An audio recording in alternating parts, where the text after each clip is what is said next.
Hello and welcome in to Bel Vernon Area High School for CUTV's High School Football Game of the Week, the 29th season opener of the longest running high school football coverage in southwestern Pennsylvania. And also tonight, the first game of the newly renovated James Weir Stadium with the Vegas Gold turf installed this past summer. I'm Zach Prosbut. Joining me tonight as my color analyst, Anthony D'Agostino, in a matchup between the Trinity Hillers and the Bel Vernon Leopards to open up the Whippeal football season.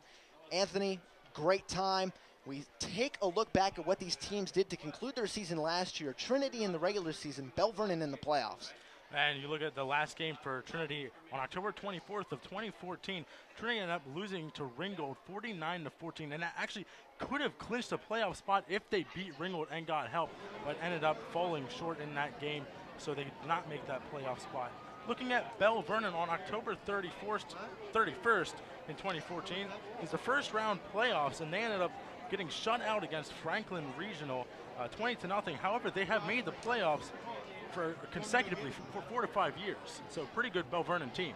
Yeah, Bel Vernon is always one of the big schools in the Big 9, now the Big 10 conference. And we look at the last time these two teams played, which was the season opener in 2014 as part of the former Big 9 conference at Trinity. Now we're at Bel Vernon. Now we're at Bel Vernon. Their beautiful new stadium. Ended up going up against Trinity, winning actually against Trinity. My apologies, 41-14 on August 29th of 2014 in that season opener at Trinity. And like I mentioned, that was a Big 9 conference game. Those of you that know, it is now the Big 10. If you don't, they added Yuck to this conference. So there are 10 squads now in the formerly known Big 9 of the AAA in the Whippeal. Well, when we come back, we will have a little bit more info for you. Looks like it's going to be a sporadic weather game. We'll see how that goes. And we'll have kickoff next here on CUTV.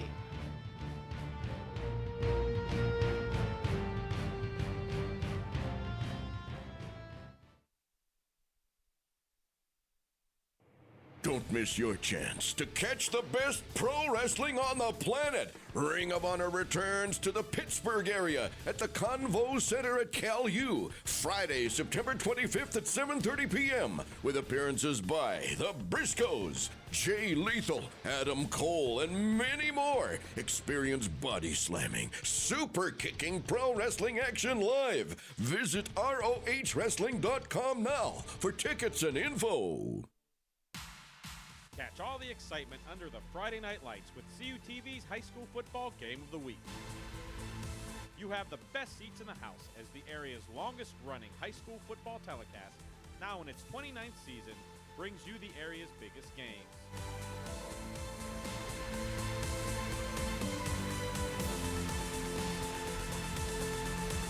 Don't forget to watch the replay on CUTV, Sundays at 8 and Thursdays at 5:30. Complete news, entertainment, and sports coverage from around the area, region, and nation is found right here on CUTV News Center every Thursday at 5 p.m. with anchors Jennifer Germano, Zach Prosbut, entertainment with Mike Mays, and sports with Matt Hagee. Follow us on YouTube, CUTV News Center, and on Twitter, CUTV_PA for your complete rebroadcast of your Vulcan sports. News Center airs every Thursday at 5 p.m. on Armstrong and Atlantic Broadband.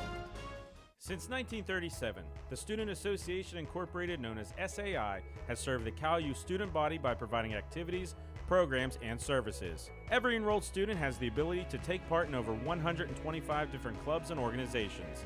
Managing participation in every SAI activity is easy with OrgSync, a powerful tool for staying connected. Located 1 mile from campus, the SAI Farm has 94 acres of meeting and recreational space. SAI, it's your student association.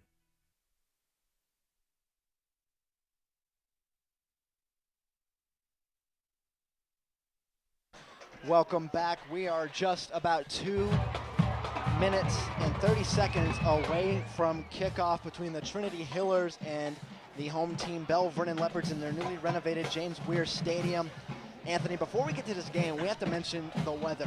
It's been absolutely sporadic so far, and we have 3 meteorology majors in our crew, and each of them every few minutes or so telling us, hey, what's going on? What's going on? And we'll show the weather graphic up here right now. Just remember, this could change throughout the night as kickoff commences into the second half. It's right there. You see Bel Vernon in their new uniforms. And temperature 90 degrees at kickoff. Wind going 10 miles an hour, though that may pick up if there's a storm nearby. Rain, there's a 90% chance, but as we said before, it could either come and it might not. You never know, and there's clouds everywhere here today at Bel Vernon. Yeah, I know back at Cal U, where, of course, we're stationed at, we've had reports of really bad storms there that we're trying to move up to the Bel Vernon area that just died out. So we'll keep you updated as to what's going on in the field. And, Anthony, I mentioned those new uniforms right there for Bel Vernon. These are brand new dark green uniforms, gold numbers, and black numbers on the shoulders.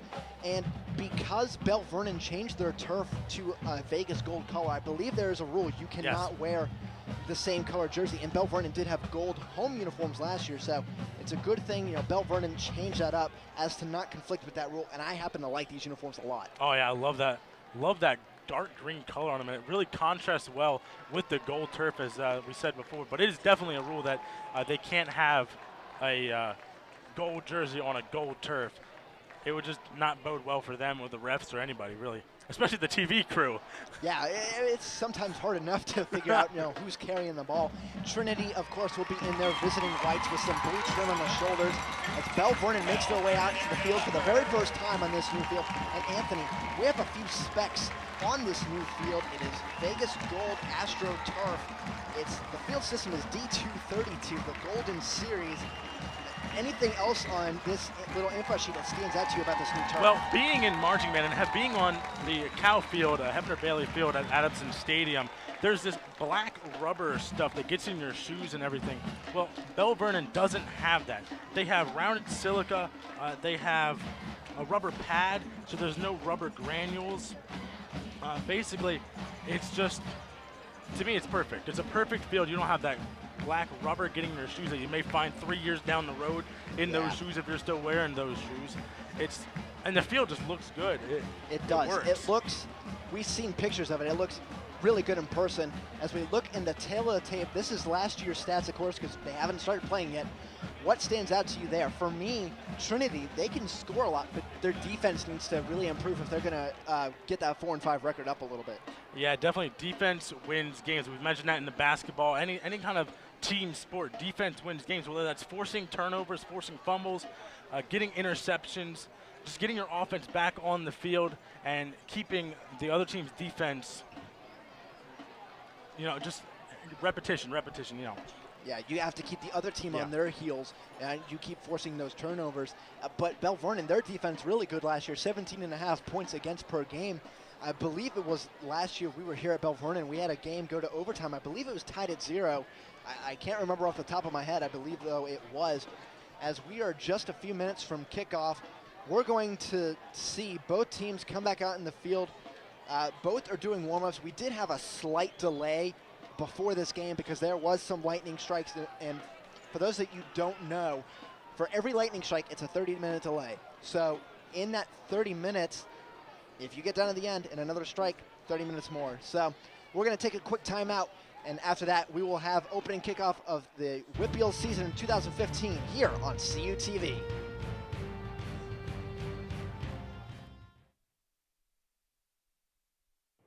Don't miss your chance to catch the best pro wrestling on the planet. Ring of Honor returns to the Pittsburgh area.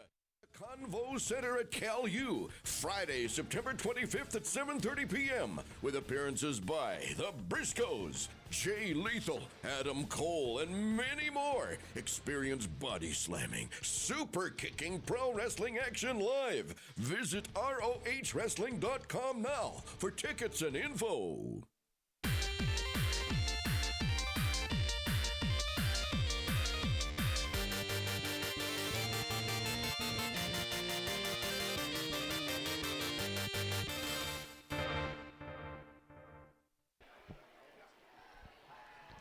And welcome back. Both teams still doing their final game prep after weeks and weeks of practice here at James Weir Stadium.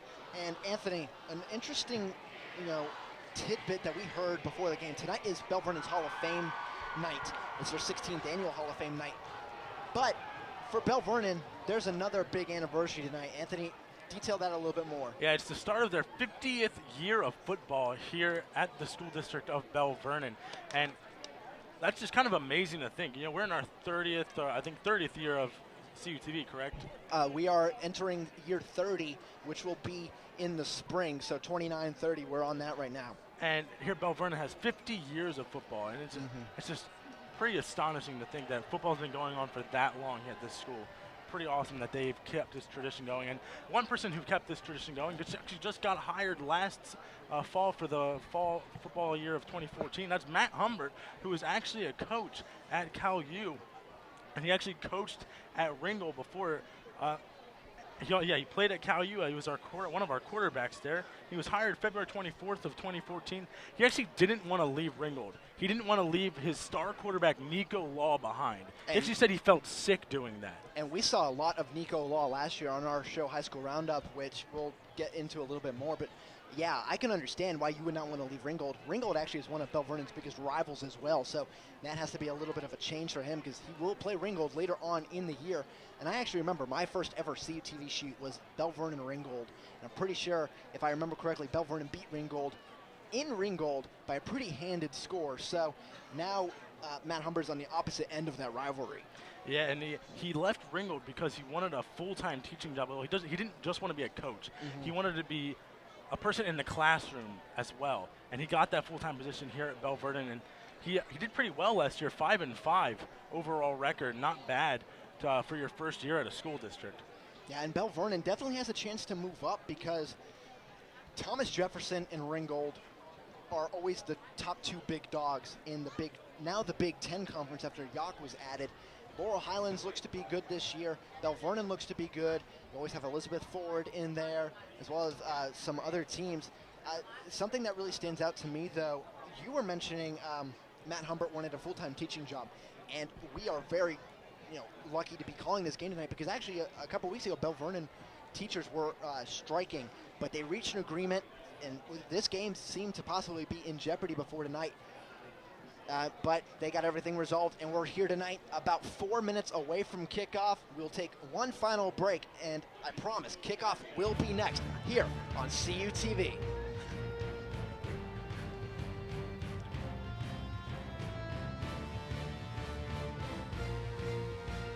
Don't miss your chance to catch the best pro wrestling on the planet. Ring of Honor returns to the Pittsburgh area at the Convo Center at Cal U, Friday, September 25th at 7:30 p.m. with appearances by the Briscoes, Jay Lethal, Adam Cole, and many more. Experience body slamming, super kicking pro wrestling action live. Visit ROHWrestling.com now for tickets and info. Catch all the excitement under the Friday Night Lights with CUTV's High School Football Game of the Week. You have the best seats in the house as the area's longest-running high school football telecast, now in its 29th season, brings you the area's biggest games.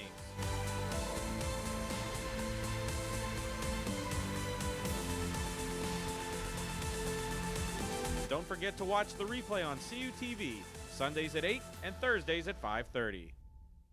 Complete news, entertainment, and sports coverage from around the area, region, and nation is found right here on CUTV News Center every Thursday at 5 p.m. with anchors Jennifer Germano, Zach Prosba, entertainment with Mike Mays, and sports with Matt Hagee. Follow us on YouTube, CUTV News Center, and on Twitter, CUTV_PA, for your complete rebroadcast of your Vulcan sports. News Center airs every Thursday at 5 p.m. on Armstrong and Atlantic Broadband.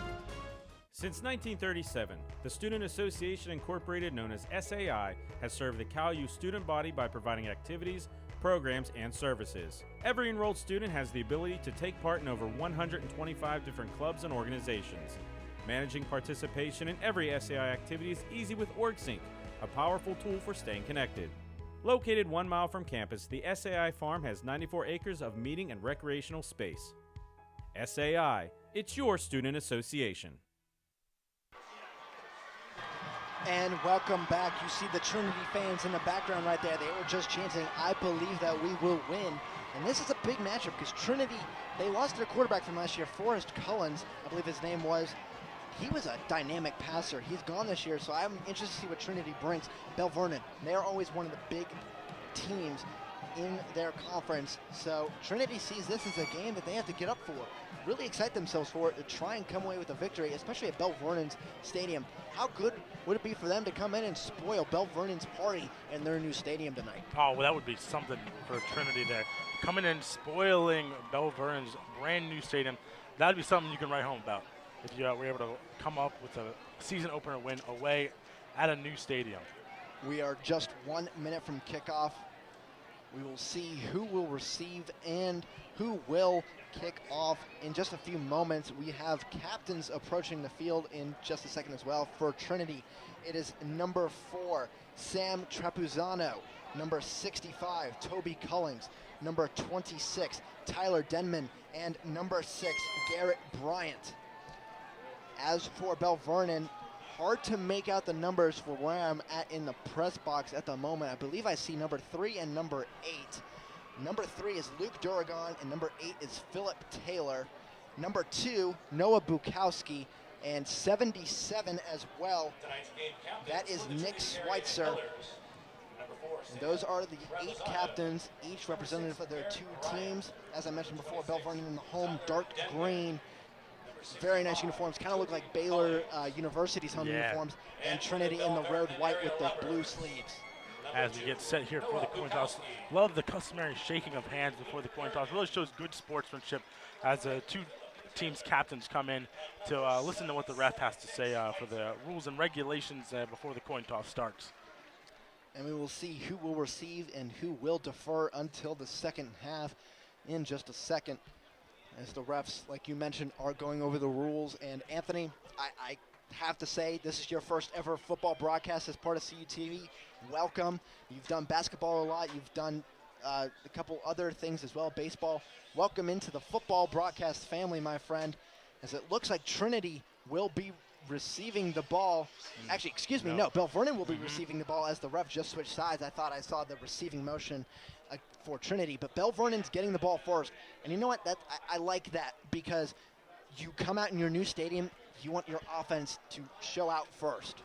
Right, yeah, you definitely want your offense to show out first. I do sometimes like to see people defer because I know that they get the ball back the second half. And depending on your team's dynamic, if you're a second half team, you may want that ball the second half to start the second half. And this is also a good test for Trinity, because you saw they gave up about 32 points a game last year. Good test for their defense to go out right away and see if they can get a stop in the first series of the game and set them up in good position to possibly take a lead in the first quarter, maybe into the second quarter as well. Interesting dynamics all around. Looks like the kicker for Trinity, actually I will not be able to tell him at the moment, as they're all going to group together for a second. The returners for Bel Vernon will be number 1, Jake Powell, and number 20, Derek Vercleren. And it looks like the kicker for Trinity is going to be number 4. That's Sam Trapuzano, 5'7" senior on the team. And you are correct. If I had just looked down at my roster, I would have noticed he's the kicker on the squad. And Trapuzano is getting ready to kick it away from the 40-yard line. Back deep, like I mentioned, Powell and Vercleren about the 4-yard line, and we're away. Vercleren's going to come up, let it bounce. It dies on the turf, grabbed at the 15. Vercleren running to the side, and he's going to be tackled about the 19. They're going to mark him at the 20-yard line. Good stop there for Trinity. Yeah, definitely good stop for Trinity. Great job there. Tried to get their arms in to get the ball out. And could have been, the ball came out, could have been great field position for Trinity. And we'll see the starting offense for Bel Vernon make their way to the field. We'll see who the quarterback is in just a second. Coming to the line. Looks like that might be number 17. Or excuse me, that's Mike Fine at quarterback. He's also listed as a linebacker on our rosters. Mike Fine is the starting quarterback tonight for Bel Vernon after Travis Snyder, no, not the Pirate, did graduate last year. Fine hands it off on first down, and it's going to be a loss of maybe half a yard. It will bring up 2nd and 10. And good job, Trinity defense, just getting there, clogging up those the holes that Bel Vernon wanted to go. Luke Duragon right there on the tackle. Actually, that was Duragon on the run. Correct. Now Fine, he's going to be in a pistol formation with 2 men to his right, as well as 2 receivers, 1 on each side. Man in motion is the H-back. Fine, going to hand her off to Durgan again, and Durgan has some room. He's running, he's at the 30, he's at the 35. He's going to be tackled from behind, and does not go down until the 40-yard line. Pickup of 20 right there for Durgan. What a great run by Durgan, but he would not have gotten as far if Jonas Breedlove for Bel Vernon didn't have a great block. He put his man on his back so that Durgan could get farther on down the field. Bel Vernon going to come up quickly to the line, 1st and 10 at the 40-yard line. Going to be a handoff, end around. Coming to the outside, Bel Vernon has a big gain again, taken down after about a 12-yard pickup to the 48-yard line, enemy territory. That's number 8, Philip Taylor.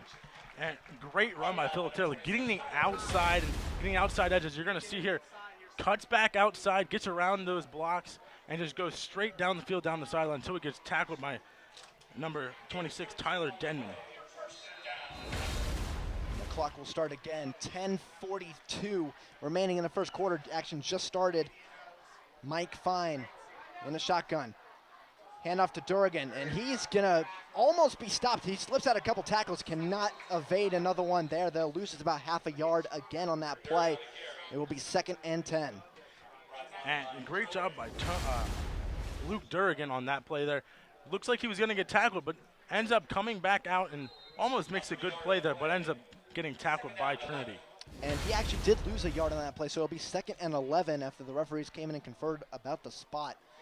Fine will be back in about a pistol formation. Durgan is right behind him. Man in motion is Powell.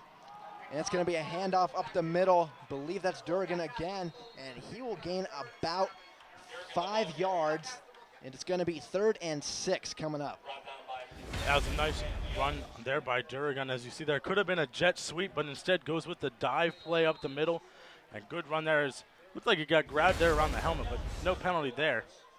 And it's actually 3rd and 7. I apologize. I miscounted the hash marks on the field. Fine. This is the first 3rd down of the game for either team. Fine, back to pass. Going down the field as a receiver. It's caught. Enough yards for a 1st down and more. Breaking to the outside. And just steps out of bounds about the 23-yard line.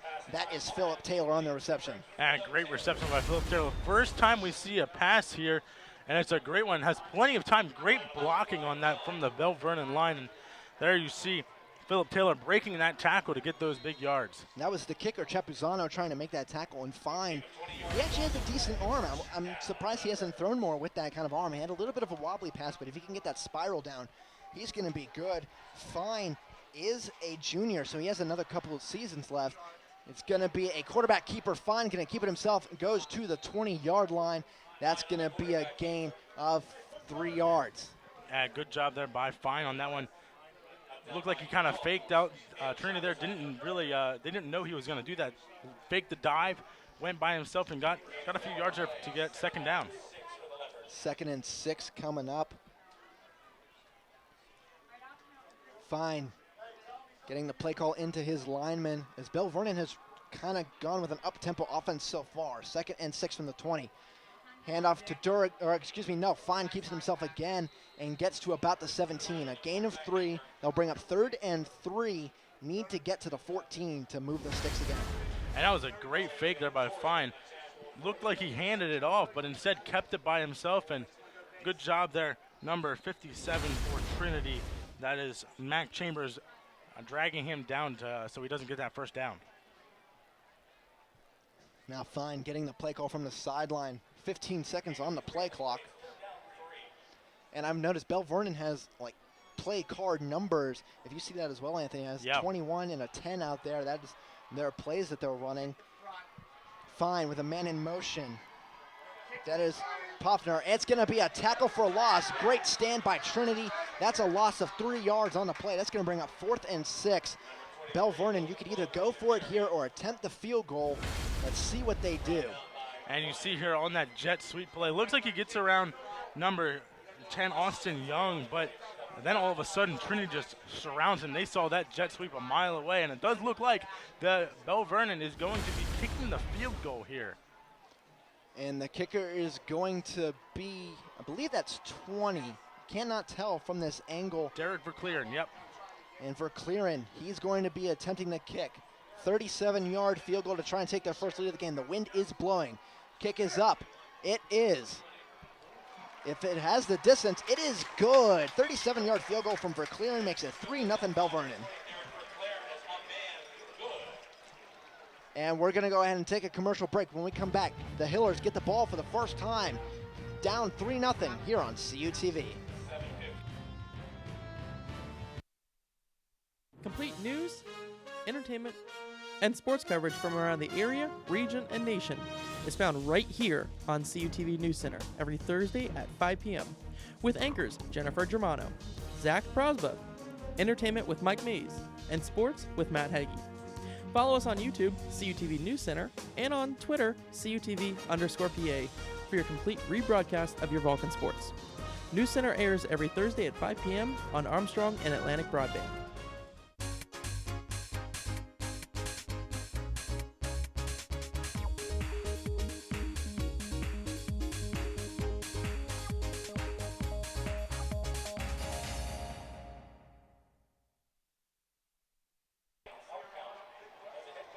And we are back. Bel Vernon with a 3-0 lead. And back to receive the kick is Trinity. It's number 25, DeJour Hull, and number 26, Tyler Denman on the return. And to kick it is Verclearen, who just made a 37-yard field goal. And what a field goal that was. It was really high booming kick. Almost looked like it went over that safety net they had up there. Definitely had distance. I just didn't know if it went wide left or not. And this is going to be fielded by Hull. He's coming up, and he's going to be tackled down about the 26-yard line. So Trinity will get it started from there. And the quarterback for Trinity, number 6, Garrett Bryant. Yeah, Garrett Bryant coming in for Trinity to try to get some points on the board after Bel Vernon did kick that 37-yard field goal. And Garrett Bryant taking over for Forrest Collins last year. Forrest Collins, I watched his tape against Laurel Highlands thanks to our good friends at South Union Township Sports. He could throw the ball really well. I'm interested to see what Bryant can do. He's a little bit smaller, only 6 foot. Collins was really tall, about 6'4", 6'5". So it might be a little different dynamic. Sidecar to his left. Man in motion as receiver. It's going to be a handoff jet sweep. Trinity has some yardage. Going to gain about 4 yards on the play. That was Sam Trapuzano on the carry. Yeah, Sam Trapuzano did well getting in through the blockers. But then as you see here, just runs into a wall of Bel Vernon players, went right to him, and you couldn't even tell who made the tackle. There was a good team effort on that tackle. Yeah, it looked like Noah Bukowski as well as Mike Fine, the quarterback, who, like I mentioned, is also a linebacker on this team. Coming to the line is Bryant. He's going to be right under center. And it looks like a jumbo package here with one receiver, a fullback, and an H-back. Man in motion. It's going to be a handoff to the running back.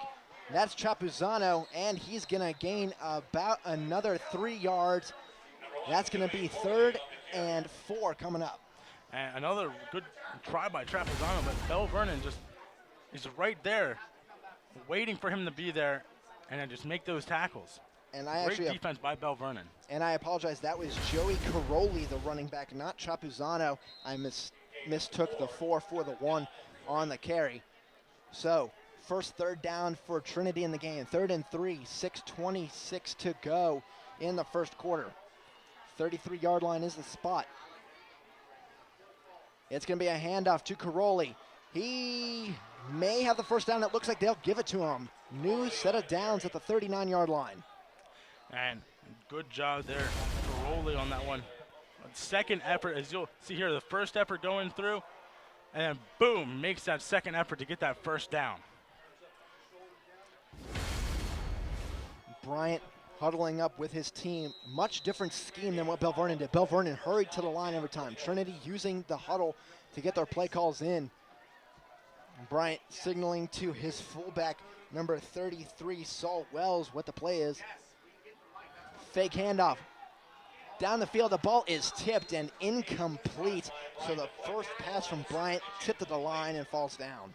And not a bad try there. He had a good receiver open, but number 55 for Bel Vernon, which is Austin Yazani, right there, gets that tip. And it's going to come down to 2nd down and 10. It's the 38-yard line, 6:03 left in the first quarter. So about halfway through the first quarter right now. Bryant, his first pass attempt, did fall incomplete. Under center again. Two receivers to the right, as well as the fullback and Caroli in the backfield. Bryant waiting for the snap. He gets it. It's going to be a handoff to Caroli up the middle. He's going to gain about 3 yards. They'll bring up 3rd and 7. And great tackle by Shane Boyles for Bel Vernon. Just grabbed him by the legs and dragged him down.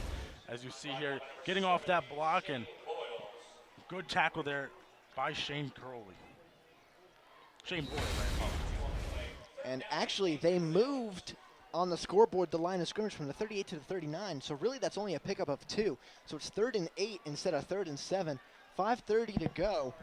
A long 3rd down coming here. I would expect Bryant to throw it. He has 4 receivers, 2 each side. Bryant back to throw. There's a pass complete down the middle. It's good for enough yardage for the first down. Down to the 41-yard line, enemy territory. And that was Caroli on the reception. And great job, Jay Caroli, the running back there, going out for a pass. Had Bel Vernon a little fooled, thought they were going to go wide receiver, but instead went pass down the middle. And there is a penalty on the play. Let's see what it is. I thought I saw a flag fly. We'll see what the call is going to be. Looks like it is going forward. It's going to be no flag. They're going to wave the flag off. Like I said, I thought I saw a flag fly at the beginning of the play, but let's diagnose this pass again. A great screen, and Caroli had room all over the middle just to run. And that was a great kind of small post pattern he did. Went angled out towards Trinity stands and came back in the middle where nobody was there. No linebackers, no safety. He was able to get that pass away, and great job, Jake Caroli, on that catch. And, you know, that's one of my favorite plays on Madden, that little halfback angle play. Just run right in the middle of the field. It's going to be a handoff up the middle. Saul Wells, the fullback, is going to get it. Keeps plowing through, a gain of about 4 yards, maybe 5, depending on the spot. He's going to bring up 2nd and 5. I always love giving the ball to the fullback because they're those big-bodied running backs. You need to just plow through the line of scrimmage and just go right through the defense. That was a good run there. And we do have a flag there for a close to the sideline warning against Bel Vernon on that one. And that means that the referee on the sideline is having trouble getting to where he needs to be because there are some Bel Vernon players or coaches in the way. And if the next time that happens, it could be a costly penalty for Bel Vernon. Yeah, we saw that a lot last year, actually. There was one game in particular, I think it might have actually been the Bel Vernon game. I believe they played Hollidaysburg, where there were a lot of sideline warnings, and there was actually a couple. It was an overtime 7-0 win, I believe, for Hollidaysburg, actually, in that game. But there was a lot of sideline warnings as Bryant is under center. 2nd and 5, 4.5 minutes left in the first. Fake handoff, Bryant, he's going to throw, has a receiver, but he drops it. It was a little bit of a low pass, but the receiver had his hands on it and should have come down with it. Should have come down with it. However, there was great pressure by Nick Schweitzer, as you're going to see here. Goes all alone, didn't even get blocked on that one, and had to throw off his back foot, so it wasn't a great throw. But good job for Bel Vernon, Nick Schweitzer on that one. And that was Tanner Hudak, a sophomore receiver, on the intended reception. 3rd and 5. Trinity so far has converted a couple of 3rd downs so far in the contest. They need to get to the 27 to keep it going. Bryant back to throw. He's going to be under pressure. He's escaping. He's going to run it himself. And he gets there. Moves, dives towards the 26. They're going to mark him there. That's going to be enough for a first down. And great job there by the quarterback, Garrett Bryant, there, finding that he was in trouble. Good pressure there by Mike Semanek for Bel Vernon, but then great presence of mind by Garrett Bryant, just running down the field, and nobody there for Bel Vernon to tackle him, so he gets that first down. Great 3rd down conversion for Trinity as they're marching towards the red zone. And Trinity about 6 yards away from that red zone. Red zone, of course, 20 yards and towards the end zone. 2 receivers, a fullback, and running back Caroli in the backfield. It'll be a fake handoff. Bryant, he's going to go down the field, has a receiver, but he overthrows him just outside to his left and out of bounds. And again, Garrett Bryant getting pressured by the Bel Vernon defense. They're finding ways to be able to get through these blocks and get pressure against Bryant. And if Trinity does not improve their protection up front, that could lead to a costly sack, here on second or third down where you're really trying to keep moving the ball down the field. We're going to see number 22 for Trinity, Hudak, check in for number 26, Tyler Denman. Denman is a running back who had been splitting out wide as receiver. Now we're going to see Bryant back under center. It's going to be a handoff to Caroli. Caroli has some running room. He's going up the middle. He's down to the 10-yard line. That's where they're going to spot it. So it's going to be first and goal for the Hillers. And what a great run by Caroli. Just ran straight down the field, as you see here. Good handoff, good blocking, and getting through those defenders for Bel Vernon, finally being able to be tackled by the safety there for Bel Vernon. And I mentioned before they need to improve their protection up front. Well, they certainly did right there. They were all over Bel Vernon defenders, getting their hands up into the pad level of the Leopard defenders and sending them down to the field. First and goal for the Hillers, 3:25 to go. Bryant can hand it off to Caroli. He's trying to break outside. He's to the 5, and he's down to about the 3-yard line, a gain of 7, second and goal. Now, another great run by Caroli, getting to that outside, as you're going to see here. Good handoff, gets to the outside. Good blocking again downfield, as Caroli just ends up running into one of the Bel Vernon players. Couldn't see his number, but kind of hit his head there and just fell down and didn't have a chance to just run through into the end zone. But great running game by Caroli so far this game. He's a very good one-cut back. He goes where he thinks he's going to go, cuts it back inside, and you can't catch him. Handoff, or excuse me, there's going to be a whistle. We'll see what it's going to be. It's going to be a penalty before the snap, probably a false start if I was going to be able to prognosticate this. It's actually encroachment. This is going against Bel Vernon, so this is going to set up second and goal from about the 1.5-yard line.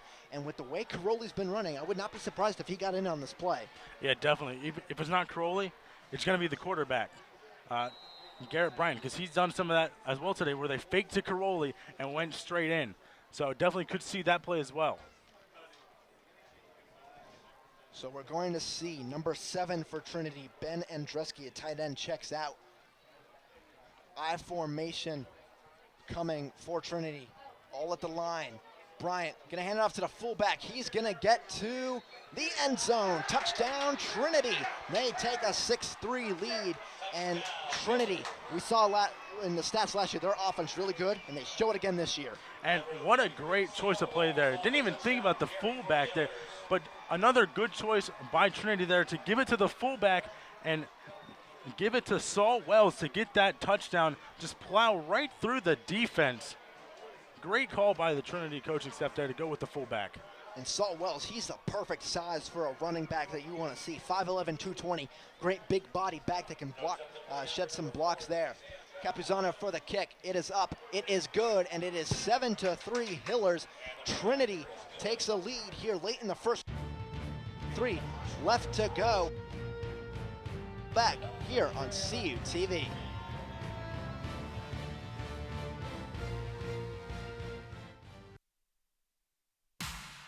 Catch all the excitement under the Friday night lights with CUTV's High School Football Game of the Week.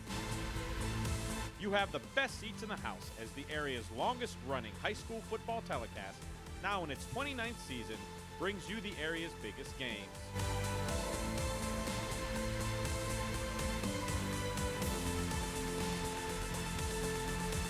Don't forget to watch the replay on CUTV, Sundays at 8 and Thursdays at 5:30.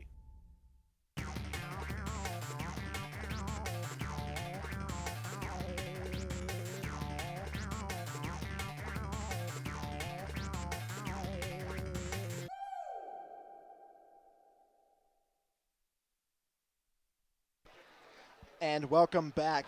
Trinity Hillers, led by quarterback Garrett Bryant, have a really tremendous drive. It is starting to rain as well in the field. As Anthony, you just pointed out to me, it looks like a little bit of a drizzle as we can see through the lights. So we'll see how the rain affects this game now as well. Yeah, it could definitely make that ball a little more slippery. Don't want a chance to fumbling the ball then. So you got to protect it very well. Capuzano kicking from the 40. It's a booming kick. Going to go to about the 5-yard line, fielded at the 4. Bel Vernon going to return it there. Breaks a tackle. That's Powell. He's breaking at 30. Has the kicker to beat and gets brought down about the 39-yard line. Good return there before he's met by the kicker. A great return there by the senior, Jake Powell, on that, getting to about the 40-yard line on that one. Great return. As you see here, the booming kick to the 5-yard line. And it looks like he slips a little bit there with his back foot on the field, but then gets around the tackles, breaking tackles, and just doing a great run, getting to the sideline of the open field, and finally getting tackled there by number 4 for Trinity, and that is Sam Trapuzano, the kicker for Trinity. Fine, back at the quarterback position in the shotgun. As a man in motion, that's number 35. That is Ben Cole. It's going to be a handoff to Durgan. He's going to be met, and for a loss of 1 yard on the play. Trinity has been really doing a really good job of bottling up Durgan, who's one of the best performers in the Big Ten Conference. Yeah, he is. Once he gets open space, he's gone. He's a very good running back, and you saw that Trinity following that ball and being able to track it down and get those tackles. At our next opportunistic stop, we will update you with some of the other scores around the Whitfield in our coverage area as well. And we only have a minute and about 37 seconds. There's going to be a flag here on the play before the snap. And this is going to be encroachment on the defense. That's going to make it 2nd and 6 instead of 2nd and 11. That's a big penalty there. We've seen both defenses be drawn off sides on these couple of plays so far tonight. And great job by the quarterback there from both sides there. Doing those hard counts, catching that defense off guard and making them jump off sides to get those free yards. Now it's going to be a handoff up the middle. Durgan bottled up again. What a stop for Trinity. A loss of another yard. This is going to bring up 3rd and 6, actually, or 3rd and 7, excuse me. Bel Vernon, Durgan just nowhere to go. And what a great tackle there by Mac Chambers, the offensive tackle, the 6'4 senior there for Trinity. Great job just getting through the line and getting Durgan before he has any chance to get anywhere, even back to the line of scrimmage. It's still a loss of yards there.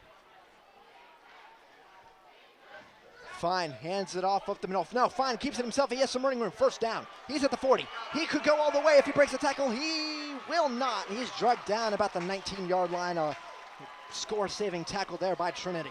And what a great decision by Mike Fine. It looked like he handed it off to Durgan, but then kept it himself and went to the outside and broke some tackles there before he finally gets tackled by Garrett Bryant, the quarterback for Trinity. And one score to update you on that is happening in the Big Ten. Ringgold and Thomas Jefferson going on right now at Ringgold High School. Ringgold, after the end of the first quarter, is up 8-0. Thomas Jefferson has had 2 touchdowns called back because of penalties. That's a huge game. Both of those teams fighting for the top spot.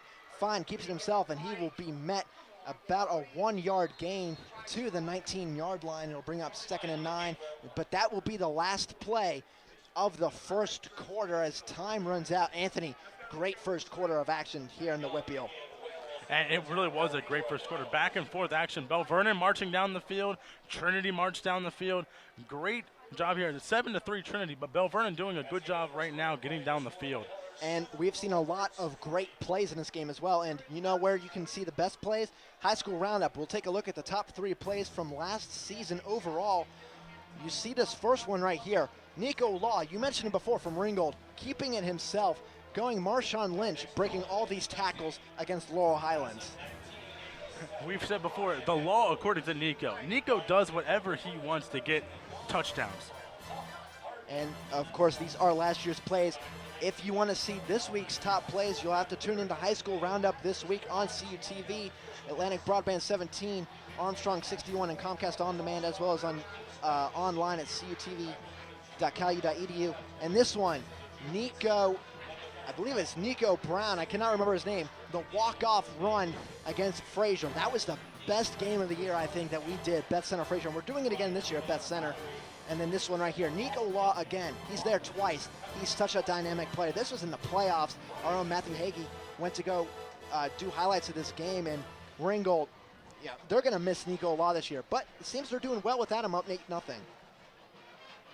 Yeah, definitely. Nico Law was by far one of the best players in the Whitfield Conference last year. Just an amazing player. As we see high school roundup, highlight standings, top place predictions, and more airs Tuesdays and Fridays on CUTV, where we break down the plays that we've seen, plays of the week, standings, and basically anything high school football related in the Whitfield Conference. We show there on high school roundup. So we're going to see 2nd and 8 coming up. They're actually going to say that Fine gained some yards on that play. So we will see. It's a handoff up the middle and no gain on the play, but there is a flag on the field. There is a penalty flag on the near side about the 20-yard line, so we'll see what the penalty will be. And it was the side judge on the Trinity sideline that threw that flag, so we'll see what that one was. Looks like it's coming back. False start. Actually, you know what? That may be a legal procedure substitution, yeah. or a legal procedure, Yeah. actually, because they let the play go on instead of stopping it immediately. Because if they stop it immediately and do that, it's a false start. If they stop it afterwards and do that, it's a legal procedure. So 2nd and 13 now. So that saves Bel Vernon a down, but it does move them back. Fine, gonna pass. Has a receiver. And his receiver slipped, got back up, but the pass was still too low. And right now, Trinity's coach is on the field yelling about something. There is a penalty on the field. I wonder if they're going to call interference on this. And it looks like this actually could be roughing the passer. And it is. The passer. And Anthony, for those of you at home that don't know, 1, 2, 3 steps. Boom. You can only take 2 steps. If you take 2 or more steps and you hit the quarterback after he throws, it's an automatic penalty. He took 3 there, so easy call for the officials. Yeah, definitely Jacob Dobick there, number 56 for Trinity. Could have definitely averted hitting the quarterback for Bel Vernon, but didn't, and just ran right into him. Also on that slipping there of that, if he wouldn't have slipped, it would have been a good catch. However, I think the rain has something to do with the slippery field, because it is still raining here. It's coming down at a nice shower pace here at Bel Vernon's James Weir Stadium. And you know what? Good point, because I completely forgot it was raining, because where I'm looking at on the field, you can't really tell. But if you look up at the lights, it's definitely coming down at a good, steady pace. We're going to see 2nd and 1 on the 11-yard line. Actually, 1st and 10, I apologize. Automatic first down after the 15-yard personal foul penalty. 1st and 10 from the 11. Have to get to the 1 to move the sticks. Pass is going to be incomplete. The receiver going down for it. Not able to hold on. That was Phillip Taylor. And not a bad effort there by Phillip there to try to dive away from the defender there to try to get the pass there. Caught. Good positioning by the quarterback to throw it out in front of him. Maybe a little too far, though. And the only unfortunate part of the turf is, like college, you're down once you hit the field. Using this turf as a sliding mechanism actually could help if that rule was different, because you're going to slide a lot more because of the turf, because it's a little bit of a plasticky kind of surface. 2nd and 10 from the 11. Need the 1 to move the yard markers and 11 yards to get the score. And there's going to be a timeout called by Bel Vernon, as Bel Vernon was not happy with the play call they were setting up. And Anthony, it seems like Bel Vernon is moving down the field at a gradual, incremental pace, but they're being helped by penalties. If Trinity didn't commit a couple penalties, Trinity would definitely be, kind of dominating this game. Yeah, definitely. Bel Vernon got some free yards there with that personal foul penalty on that missed opportunity there from the catch. It would have been an incomplete pass, but instead got yardage there. As you see, Bel Vernon's schedule here, starting off with Trinity today, and then they move to Thomas Jefferson next week, then moving to Uniontown, then moving to York, who just added to the conference to make it the Big Ten on September 25th. They'll play them. Then October 2nd, They'll be at West Mifflin. Then the big showdown, October 9th against Ringgold, their arch rivals, here at home at Bel Vernon. That'll be one that we definitely want to watch. And this is another score update, a big kind of an upset. Plum is leading Hempfield 28-10 at the half. That's pretty big upset going on in the first week of the season so far in the Whitfield. 2nd and 10 from the 11-yard line. Be a handoff to Durgan. He's trying to get the outside. He's going to be met. It's going to be a penalty as well. Could be a face mask penalty based on the way that Durgan went down, but we'll see what the officials call.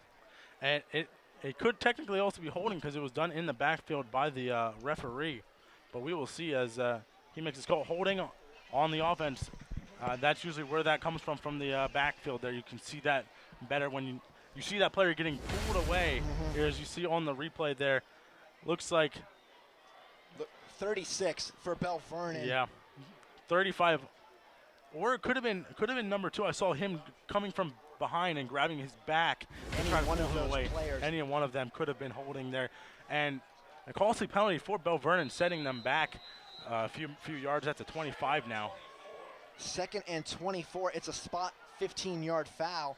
Fine, fakes the handoff, throws it, and it's going to be, is it complete or intercepted? They haven't yet said.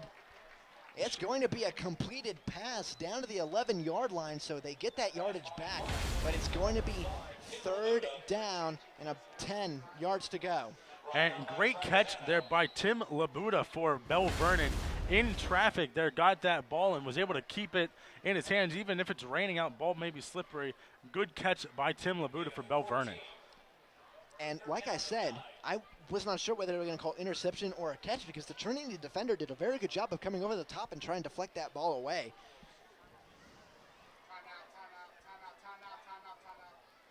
And it looks like Bel Vernon may be calling another timeout.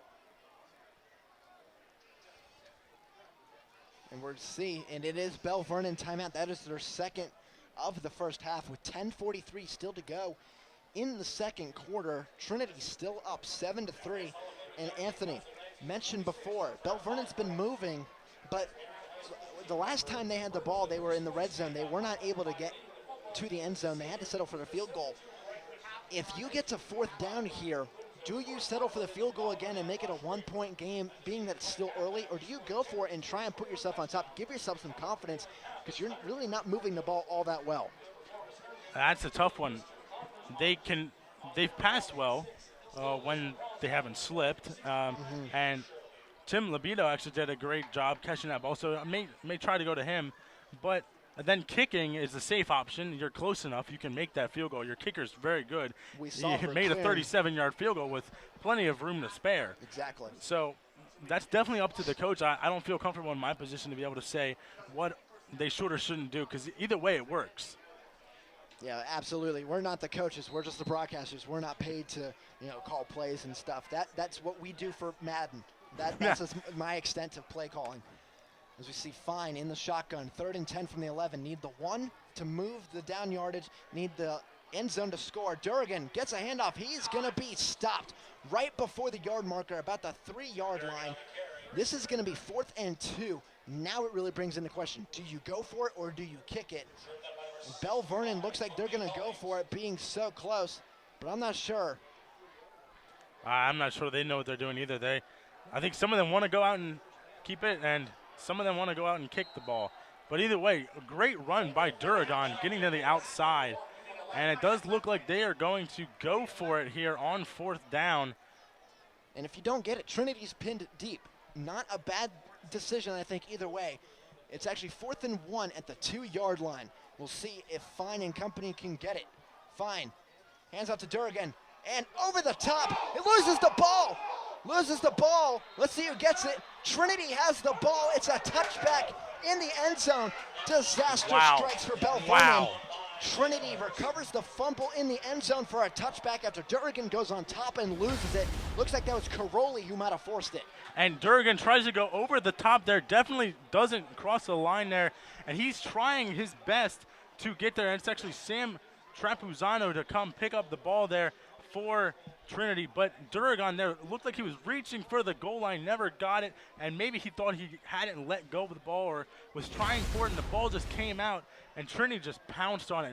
And since they were in the end zone, they get the ball at the 20-yard line. Good field position for them. Now they're not pinned back. Exactly. That's what I was just thinking. They're not pinned back anymore. They have some breathing room and a good turnover. We mentioned turnovers before the broadcast, and Trinity's defense has really started to, kind of show me something that they're here to play tonight. Bryant under center, man in motion in the backfield. It's going to be a pitch. It's a fumble. It's a fumble. Going to be picked up by, no, Trinity's going to have it at about the 4-yard line. Goodness gracious. So the ball going every which direction, kind of pinballing out in the field right now. It's going to be at the 4-yard line, a loss of 16 yards, going to bring up 2nd and 26. Lucky right there, Bel Vernon didn't get it back. Lucky, but as you said before, the field makes you slide more. And you saw that they're on the replay. They're trying to go for the ball, diving for the ball, and just going around and sliding around. And Bel Vernon did have turf before, but being as this is brand new turf, hasn't been played on in a full game setting before, it may cause some problems. But now Trinity is pinned back where they would have been previously. 9:23 left in the first quarter. Handoff goes to the outside, a gain of about 2 yards, going to bring up 3rd and 24. Looks like Trinity's just going to settle with trying to get out of their own end zone and try and punt it away, which pretty much all you can do as long as you don't get something big down the field that you see. Right. But down that play, their good job by the Bel Vernon defense following that ball and being able to not only just one person, but all of the team just followed that ball and was able to track down the runner and get him. So let's see what head coach John Miller for the Trinity Hillers calls up here. 8:46 to go in the second quarter. Ball on the 6-yard line, 3rd and 24. Looks like the rain has stopped thanks to our local meteorologist Damon Madsen sitting next to us. And we're actually going to have a timeout taken by Trinity here with 8:36 left. Yeah, they're going to try to figure out what they want to do to get down the field or just try to get out of their own end zone. And we're going to take a look at Trinity's schedule now that we took a look at Bel Vernon's. And remember, Yock is in the conference now, and Trinity, they start with Bel Vernon here, and then next week a big matchup with Laurel Highlands. We'll actually get to see that game because of our friends at South Union Township. So 2 straight weeks of the Trinity Hillers on High School Roundup. Yeah, definitely going to be looking forward to that. Definitely looking forward to highlights for Laurel Highlands as they had a good big game today. Then Trinity moving to Elizabeth Forward September 18th. Then going home against Albert Gallatin. Then October 2nd at Thomas Jefferson. October 9th, they're going to be home against Uniontown. And then they're going to be playing at Yock, the new team that came into the conference. And you know what? That's actually a really favorable start for Trinity because they get some of the teams that aren't the big powerhouses. They don't get Ringgold and West Mifflin and TJ until the back half of their schedule. If they can start out with a few wins, they may be able to sneak up and grab one of those 4th or 3rd spots in the division, because you have West Mifflin, who kind of struggled last year. Bel Vernon right now seems to be struggling. We'll see how they do the rest of the year. Laurel Highlands, I think, is that surprise team again this year. As we'll see 3rd and 24 from the 6. Bryant going to hand it off. Go with the middle. He has some running room. He could break it, but he's going to get past just the original line of scrimmage to about the 21-yard line. A good job there on the run. It gives Trinity some room to work with on the punt. And great run there by DeJour Hall. Found a lane, very small lane, as you see right there. Goes right through the blockers. Great blocking by the offensive line for Trinity. But then just a great run. Finally gets tackled there by Bel Vernon to negate any real damage, as we're going to see a punt here by Trinity. And it is going to be Sam Trepuzano for the Trinity Hillers. And back to receive for Bel Vernon is number 20, Derek Verclearen. I believe as well 26, Hunter Manak, but I believe I'm wrong on that one. Trapuzano's punt is a big one to about the 42 in Bel Vernon territory. Bringing it up at the middle and stopped at the 45 in Trinity territory. And that's where Bel Vernon will start their next drive. 7:41 to go in the first half. And great hang time there by Sam Trapuzano, allowing the defenders there for Trinity to come down the field and be able to stop the Bel Vernon player. Looked like that was Joey Federer. My apologies. That was actually Logan Frogner for Bel Vernon, who made that punt return. So 1st and 10 at the 45-yard line. Bel Vernon with premium starting position on this drive. We'll see if they can score here after fumbling in the end zone in the last series. Man in motion for Bel Vernon is Philip Taylor. Durgan in the backfield. It's going to be a handoff to Durgan. He's going to run right into the middle of the line, gain a couple yards. It's going to be 2nd and about 7, actually, after they're going to spot it. So 2nd and 7 coming up. And really favoring Luke Durgan there on offense. Whenever there's a run play, most likely it's going to go to him. And I think Trinity has realized that in there. When they notice a running play happen, they go right for the middle, which is where Luke Durgan likes to run it up. So not very big yardage there. It looked like it was only 2 yards, 3 yards there on the carry. 2nd and 7 from the 42. Fine, going to go back to pass. Only completed 1 pass tonight. He almost gets knocked down. He breaks it to the outside, has some running room, and is tripped up by the Trinity defender, number 33, Saul Wells, taken down about the 27-yard line, a gain of 15. And great job there by Mike Fine as he takes the snap, looking to pass, but good job Trinity defense there coming around. But if he didn't slip, he might have had that tackle there as Mike Wells sensed him there and just started running, finally getting tripped up by Saul Wells there. Good run by Mike Fine for the Bel Vernon offense to get down the field. And what I saw there, number 27 for Trinity, Josh Durig, he left his contain. He was meant to stay there and kind of contain Fine. He dropped back into coverage thinking he was going to pass, and Fine found that open route towards the outside. Fine going up the outside, or in the inside, excuse me, and he's met maybe for a gain of about a yard, if that. 2nd down and 10 coming up. It didn't, just got back to the line of scrimmage on there. Good defense by the Trinity Hillers there. 65 made the stop for Trinity, and that is Toby Cullings there, the senior guard for Trinity. And he made that tackle actually on the ground, on his knees, actually dragged him down. Kind of has height there. He's 6'5", so even if he's on his knees, he's got some height there to be able to tackle. The long arm reach from the ground. Fine, back to throw again, going down the field, and the receiver slips again. And I can hear, the Bel Vernon coaches are in here with us, and they're asking, why are we slipping? We've been practicing on this field, but it has to be that rain that fell before Anthony. It hasn't rained at all this entire week. So, and you see here, right when he gets to that cut, he just slips, and that's when you plant your foot down. You have all that momentum going one direction, and you just slip and fall. There's actually specific cleats they make for wet turf, and pretty sure they probably don't have those cleats on right now. Those are some high-end cleats that you'd be wearing. Fine. Gonna hand it off to Durgan up the middle. He has some running room. Breaks it to about the 19-yard line. That's a gain of 8. Actually, excuse me. Or excuse me, that's the 14-yard line. I misspoke. Gain of 13 on the play. And as you're gonna look here, number 50 is gonna clear a path for Durgan. Puts his man on the ground so Durgan can get up there and get those big yards there. Great choice to run the ball as the receivers have been slipping. Running backs are better off than receivers there because they won't slip as much as they have those feet to just keep running. Fine. Misdirection handoff. Durgan going up the middle. Gains maybe 2 yards on the play. Going to be 2nd and 8 from the 12-yard line coming up.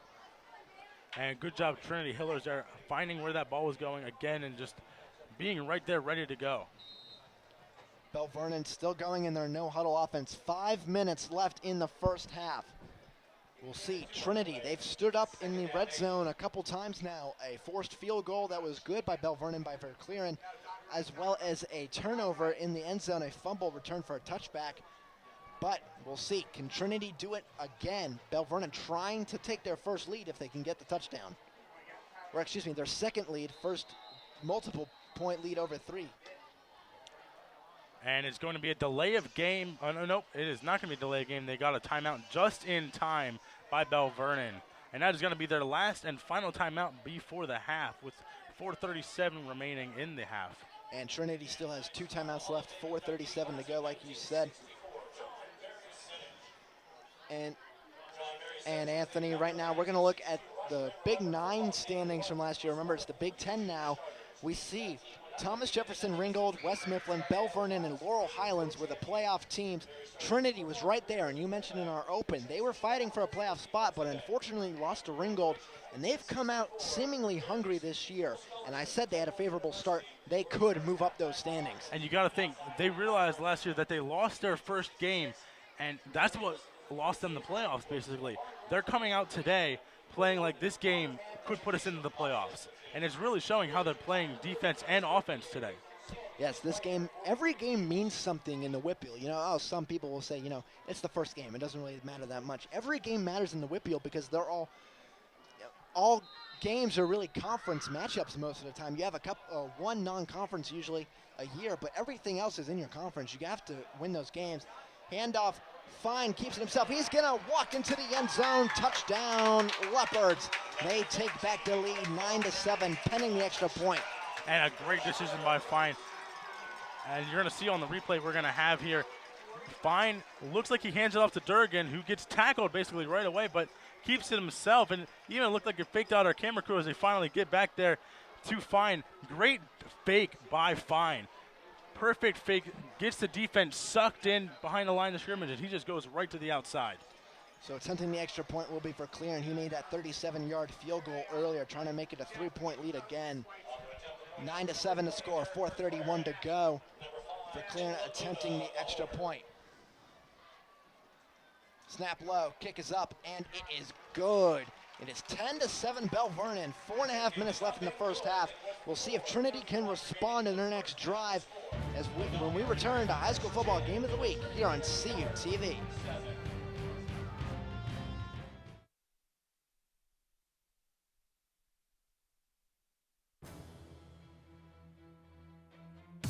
Save preset 1 for Cal U's best music. More music in the car, more music in the door, more music everywhere. This is 91.9 WCAL Power 92. The home of the Vulcan Nation, playing Cal U's best music. 91.9 WCAL Power 92.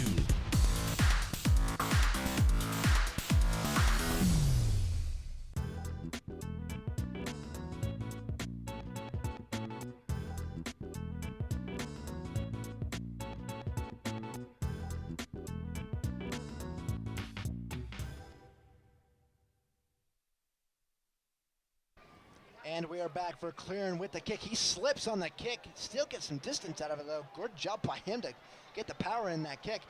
Return by Trinity, leaps over a defender, and he's taken down about the 29-yard line is where Trinity will start. And Anthony, I have a couple score updates. Some games have reached halftime. Clareton playing California tonight at home. At halftime, it is 64-0 Clareton. Clareton establishing their dominance in single A. They always have over the years. A big job there. And we have to mention our former colleague, Cody Jeanette, no longer a part of the crew after he graduated. His school, Norwin, leading Latrobe 14-0. Had to mention that for our good friend Cody Jeanette, who called a lot of games here on CUTV. Bryant under center, 1st and 10 from the 29. Handoff to Caroli on the outside. Gain of about a yard. It will be 2nd and 9. And good job, Bel Vernon defense there, flowing with the football. Seeing that's a run play, flowing with it and just getting the tackle right there. Only a 1-yard gain for Trinity Hillers. Bryant huddling up with his team. 4 minutes to go in the second quarter. We'll see, can Trinity build another drive to try and either tie it or give themselves the lead going to halftime? Because remember, Trinity gets the ball to start the second half as well. Yeah, that's right. They deferred the opening kickoff, so they will get the ball back the second half. Definitely could bode well for them.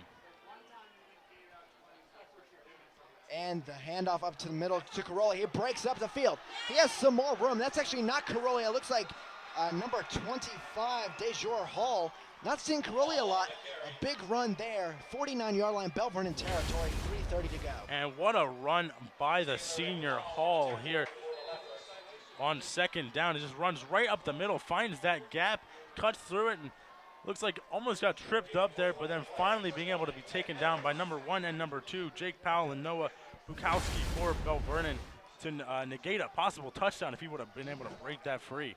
And my guesstimation, you know what you do after a big run? You throw it down the field, see if you can get something there. Bryant going to hand it off again up the middle. That looks like Caroli. He's going to gain about 2.5 on the play, so they're going to call it 2nd and 8 coming up for the Hillers with 3 minutes to go. And why not try running it up again? It worked that last time. See if it works again. See if you could get past the defense there. Not too bad getting 3 yards there for that last run. And that was Hull on the carry. Caroli has just subbed in for him now, so using a tandem backfield are the Hillers. Bryant under center again. 2 receivers to his right, a fullback and Caroli in the backfield. It's going to be a fake handoff. Bryant going to go down the field, has a receiver. It's incomplete. There's pass interference flag coming in, though. That's going to be an automatic first down for Trinity, as that was a great pass by Bryant, and I could see, we'll see on the replay if we have it, you could see the pass interference. The receiver was just being grabbed from behind, and he could not get the pass. And we'll take a look at that replay after the call. However, Bel Vernon wanted a call as well. They wanted holding. And the referees are, talking. We'll see if they do indeed pick up the flag. And we'll see what they do here.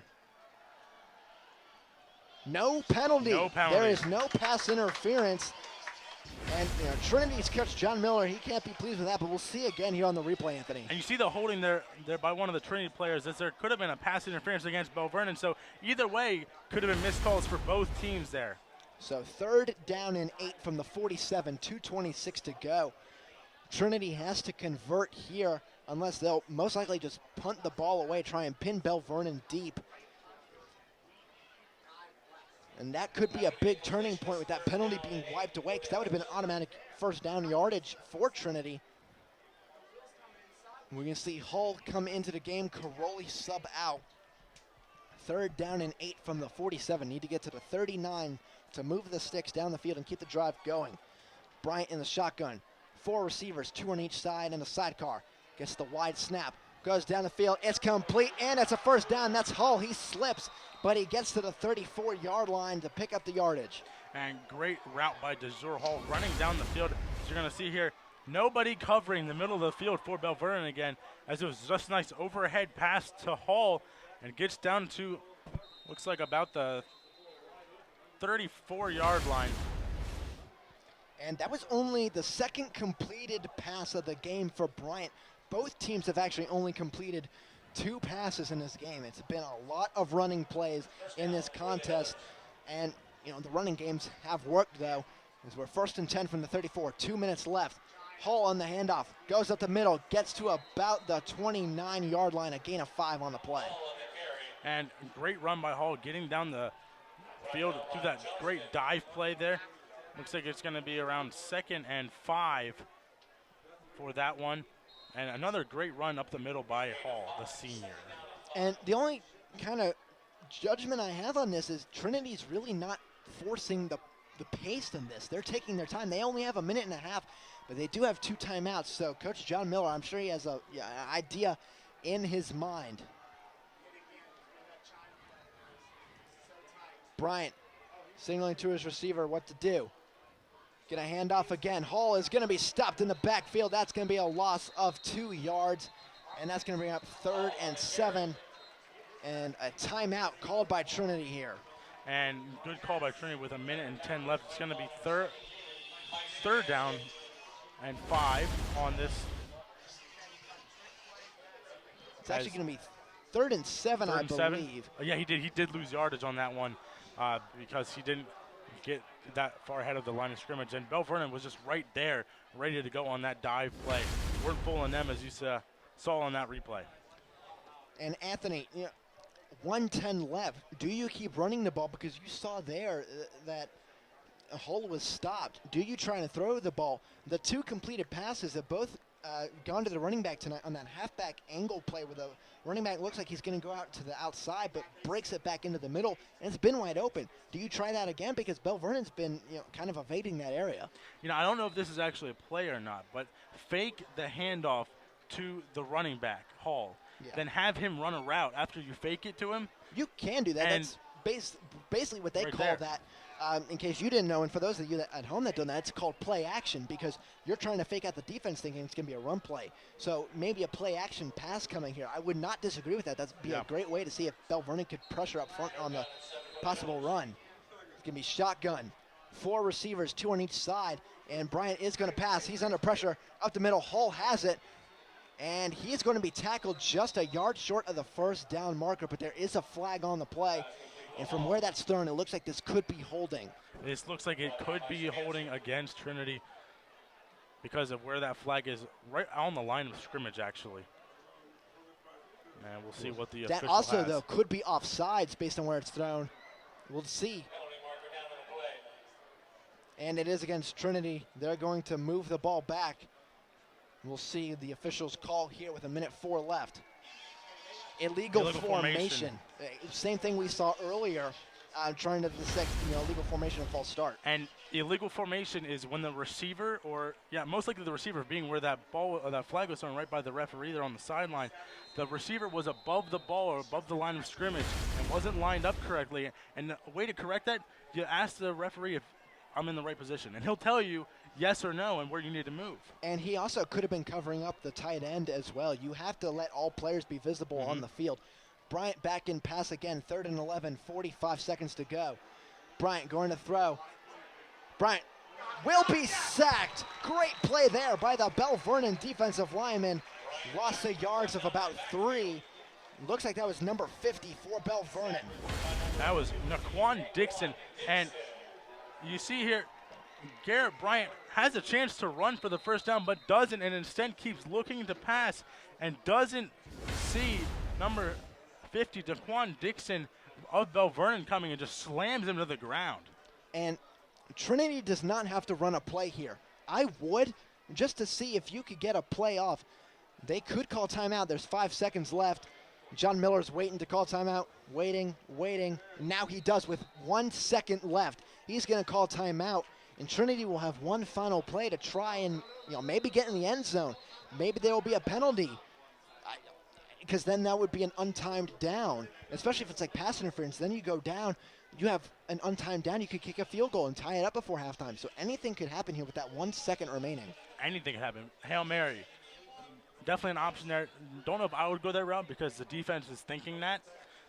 They're going to play back towards the end zone because that's where you want to go. We have 1 second left to get something done here. Maybe try to jump them off false start or something, offsides, possibly there to get the ball up a little more to get within a field goal range.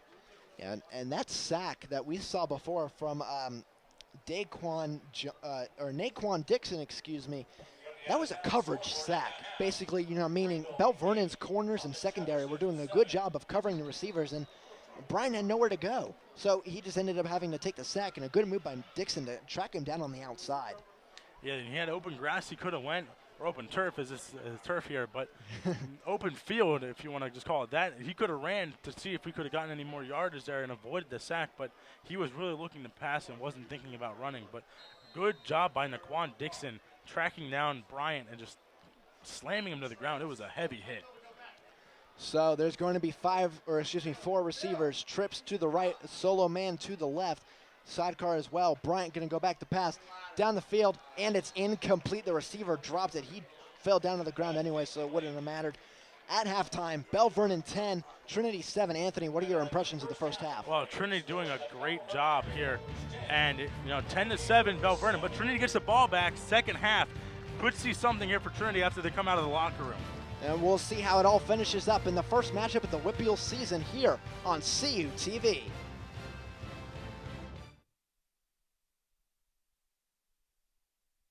The Multimedia Access Center is an open lab where California University students can work on an assignment, attend a workshop, print a document for class, or take advantage of a variety of services such as large format printing, web development, and graphic design. Located in the renovated Natali Student Center across from the student bookstore, the Mac Lab is also your home for OrgSync support and services. For hours of operation or for more information, stop by the Mac Lab, visit our website, like us on Facebook, or follow us on Twitter.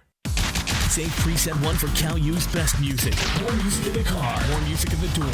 More music everywhere. This is 91.9 WCAL Power 92.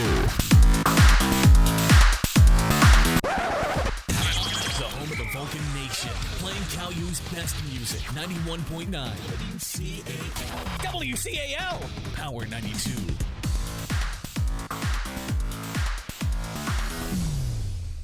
First published in the 1880s, the California Times is the oldest student media at California University.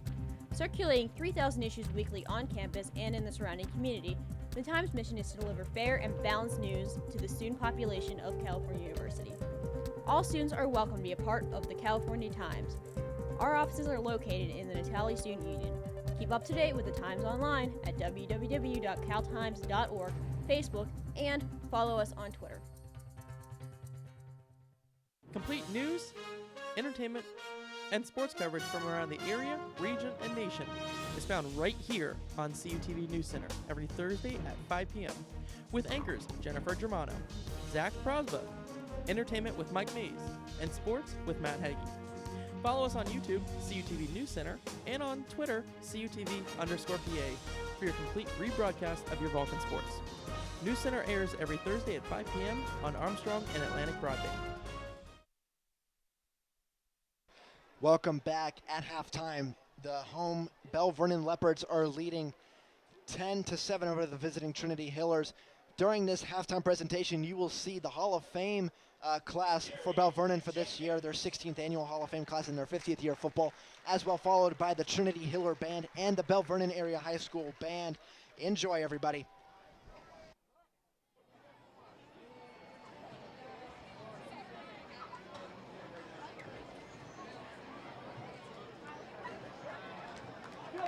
Bert Osborne.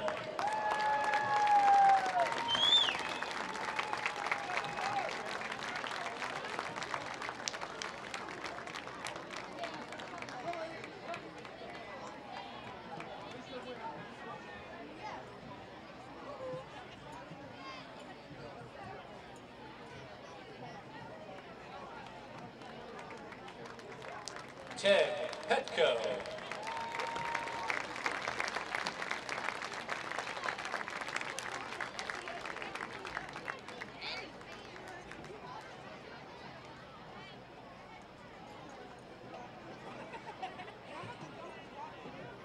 Barry Senage.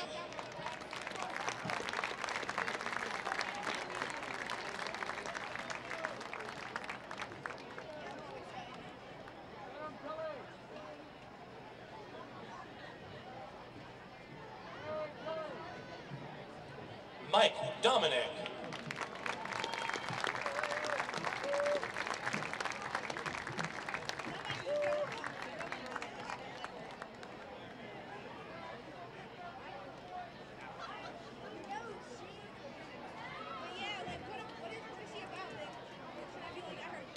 Ladies and gentlemen, please give a round of applause to the Bel Vernon Area Football Hall of Fame class of 2015. Congratulations.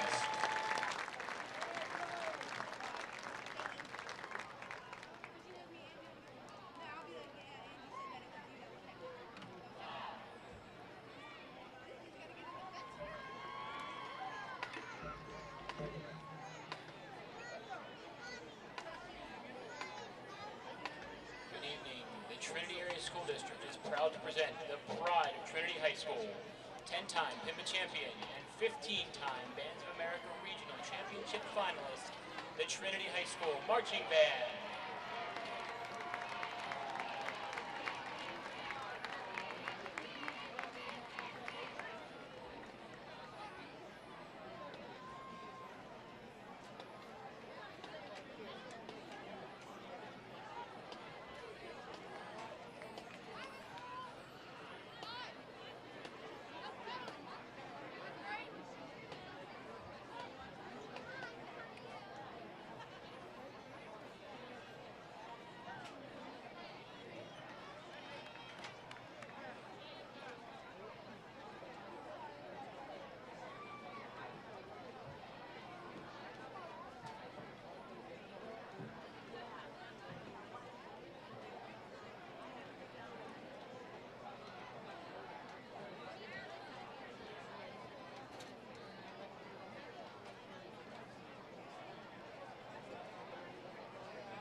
Oh, the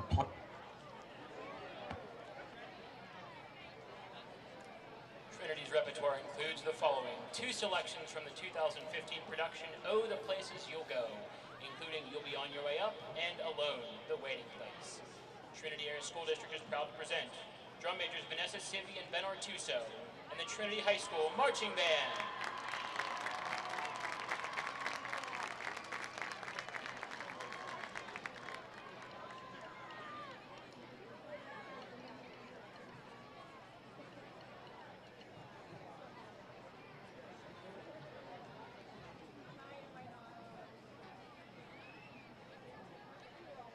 Congratulations, today is your day. You're off to great places. You're off and away.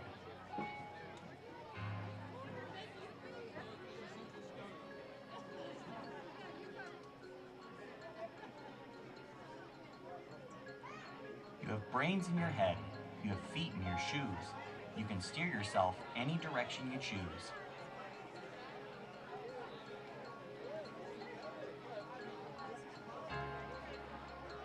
And when things start to happen, don't worry, don't stew. Just go right along. You'll start happening too. Oh, the places you'll go.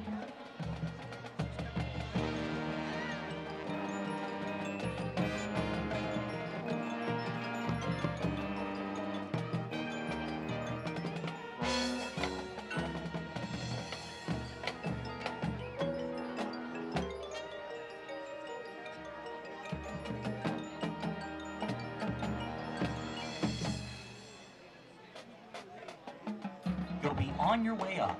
You'll be seeing great sights. You'll join the high flyers who soar to high heights.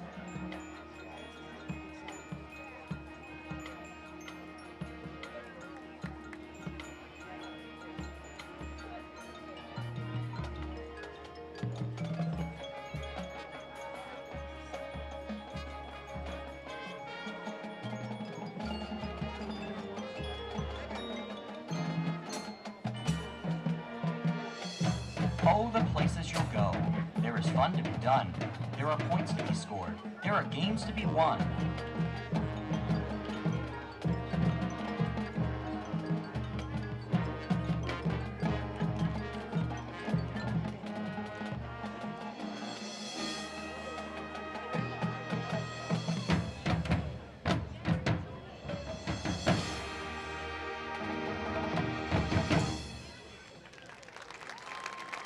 Fame.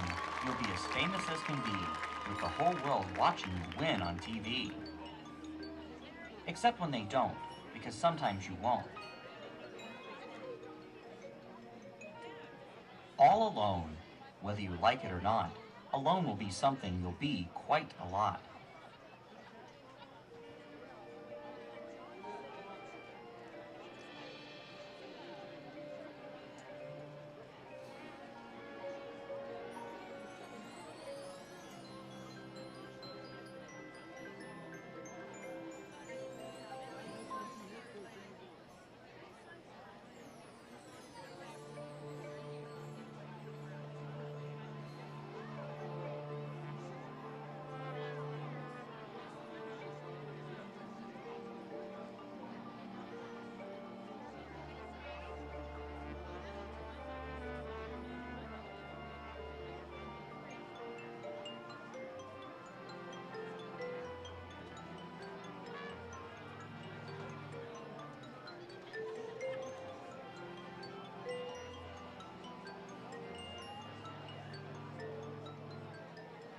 And when you're alone, there's a very good chance you'll meet things that scare you right out of your pants.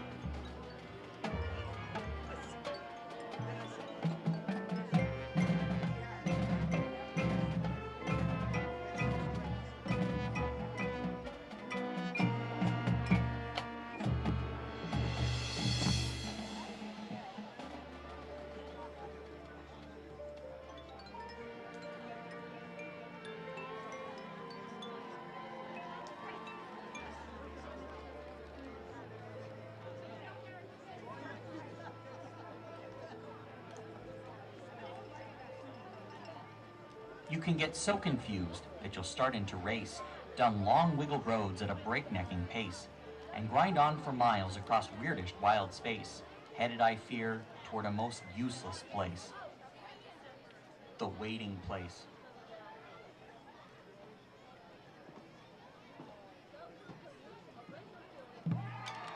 The band will conclude with the Taylor Swift hit, Shake It Off.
Assisted by Charlie McKinney, Michael Huser, Bourne High School, and Liz Barnes.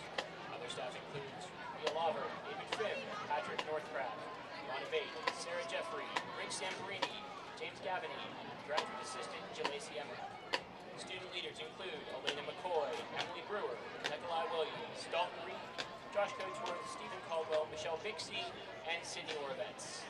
The Trinity High School Band would like to thank the Trinity Area School District Administration and School Board, the Trinity Band Parent Association, and its fans for their years of unending support. On behalf of the Trinity High School Marching Band, thank you for your kind attention.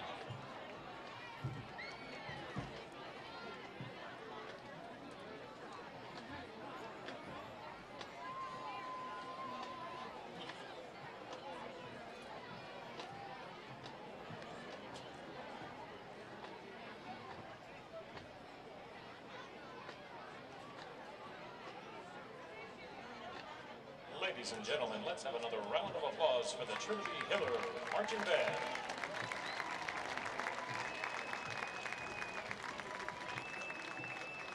Good evening, ladies and gentlemen. We'd like to welcome you to the 2015 edition of the Bel Vernon Area High School Marching Band. Rhythm and blues opened the musical door to an ever-evolving and distinctly heart-pounding, blood-pumping, and head-banging sound. Rock and roll! From the unique audio art of Queen to the intensity of Led Zeppelin, rock has journeyed through time and across the globe as an art form unlike any other.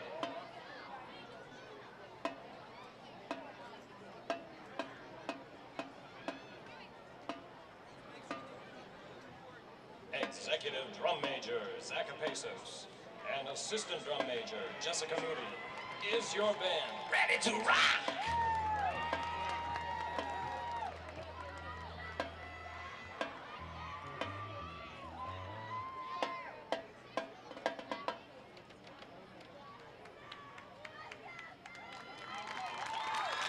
Drum majors, you may take the field for Rock of Ages.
BVA High School Marching Band.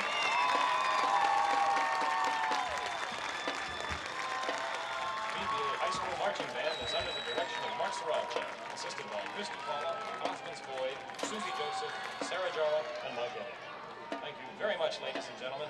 Have a great night and a wonderful weekend.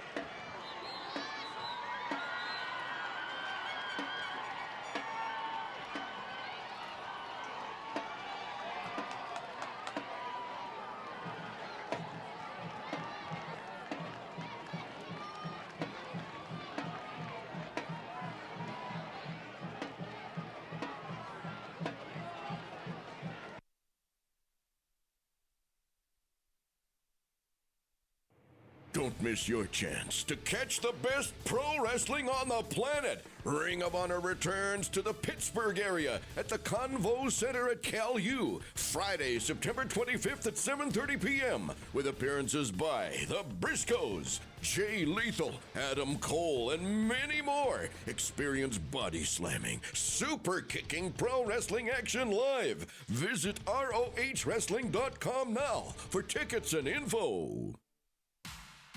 Catch all the excitement under the Friday Night Lights with CUTV's High School Football Game of the Week.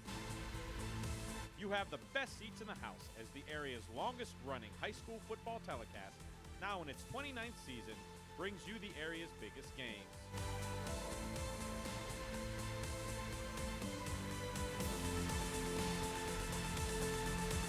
Don't forget to watch the replay on CUTV, Sundays at 8 and Thursdays at 5:30.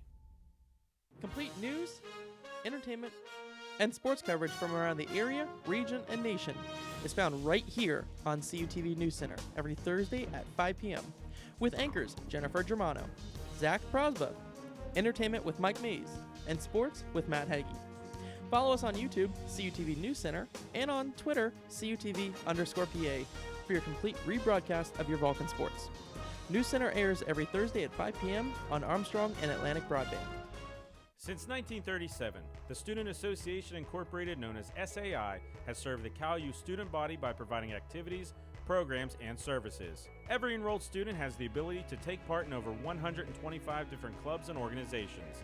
Managing participation in every SAI activity is easy with OrgSync, a powerful tool for staying connected. Located 1 mile from campus, the SAI Farm has 94 acres of meeting and recreational space. SAI, it's your student association.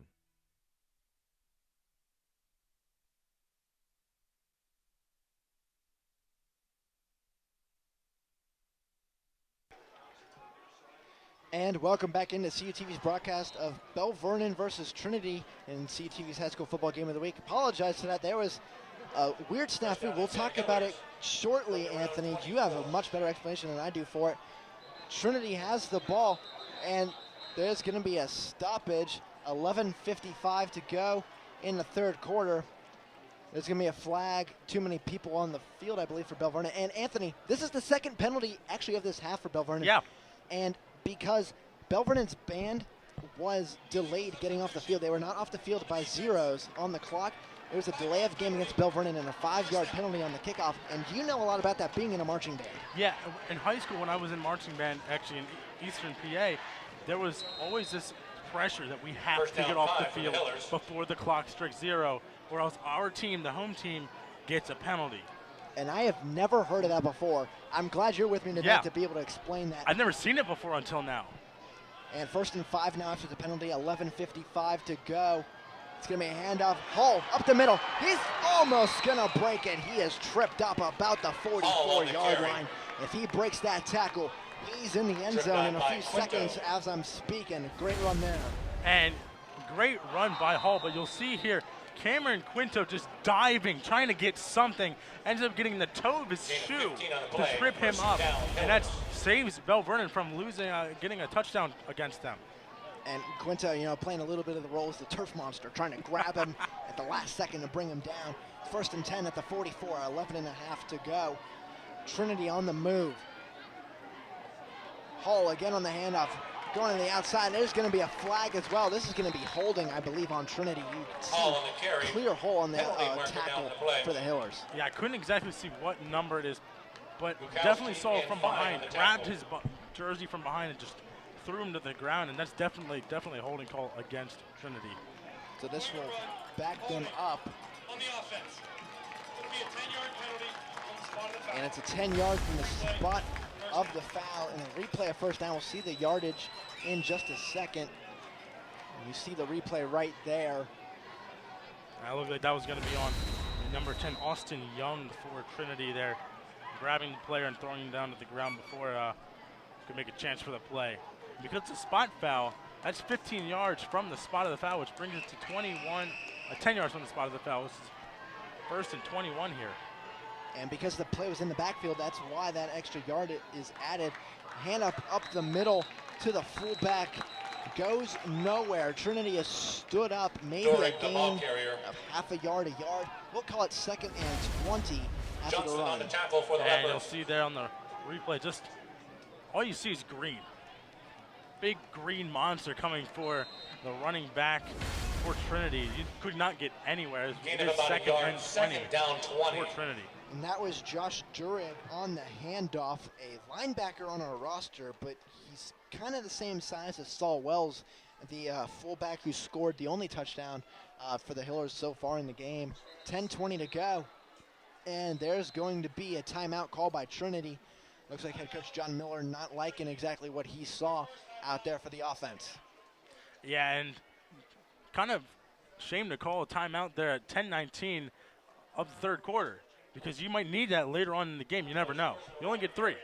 Yeah, and Coach Miller cannot be happy with that. Like you mentioned, you know, if it comes down to you have a minute left and you need to drive down the field and kick a winning field goal and you need that extra timeout, well, it's out of your pocket now. You can't use it anymore. And, you know, Anthony, we kind of, you know, recapped the first half before we went to break, but starting this second half, I think we both need to see Trinity go out and score, unless Bel Vernon really is going to start, you know, kind of gaining momentum in this game, because their defense has had a couple stops in the last series. They did, and it's been team defense there. As you see here, our halftime stats, Bel Vernon really killing the rushing game here with 131 rushing yards and only 34 passing yards. So you got to think, Bel Vernon, when they get the ball, they're going to start running the ball instead of passing, because their running game is really good. But then if you're Trinity, you know that stat, so you're ready for the run game. So it's kind of that reverse psychology thing. What do you do? And Trinity has run the ball really well. They don't have as much yardage, but it's because they've had shorter fields to work with. As we're here, 2nd and 20, Bryant back to throw. Goes to the outside. He's going to keep it himself. Tries to evade a defender. Trucks over the defender. What a play there. Gets down to the 48-yard line. What a play by Bryant. Bryant just trucked his other companion, number 6 for Bel Vernon. That is Colin Johnson. As you see here, he scrambles to get away, running forward, and just drops his shoulder into Johnston there, the senior linebacker. Wow, what a play. That's a first down there for Bryant. And it's actually not a first down. It's only a 14-yard gain, because remember, they were in 2nd and 20. I was trying to do hand signals to you, and it didn't work. I'm taking sign language. I got to learn better sign language, I guess, before I'm going to do that on the air with you. We're in 3rd and 6. Bryant back to throw. Going to his receiver. It's incomplete. Overthrown, and Trinity is faced with a dilemma. What do you do here? Do you punt or do you go for it? They haven't put their punt team out there yet. A little bit of a kind of a questionable situation here, because you're not really at midfield. Do you trust your offense enough to go for it? And now they're setting out the punt team. Yeah, good idea to punt the ball there. You're not at midfield yet. You're not beyond midfield yet. And if you end up getting a turnover here or you don't get very far, Bel Vernon's in good position to score. And their rushing game, their passing game is in pretty decent. So definitely a good idea to punt the ball here on 4th and 6. From the 48-yard line, 9:43 to go, and we're going to get a timeout called, I believe, a flag. It's a delay of game, and you know what? That's a strategy move there, because Trapuzano, his leg, pretty powerful. You don't want it to sail into the end zone. And what wind there is, barely moving at all. It's behind them, so we'll see how that affects it. Bel Vernon's returners are at the 25-yard line. See if Trapuzano can kick it a little bit farther and pin them back. And the snap, kick is good. And this will go to about the 22, and it's fielded there by Bel Vernon. Breaks a tackle, gets to the outside. He's at the 40, the 45, and he's knocked out of bounds. See who that was. That is number 20. That is for clearing. There is a flag on the play, though, so we'll see what it is. Maybe a holding or a block in the back, something you usually see on kicks. Yeah, you never know. It may be a holding, but definitely great run by Derek for clearing. As we see the call here from the official. It's holding on to Bel return Vernon, the receiving team, so that's going to send them back. And it's going to be at the end of the run back on the kick. First down, Bel Vernon. They keep the ball.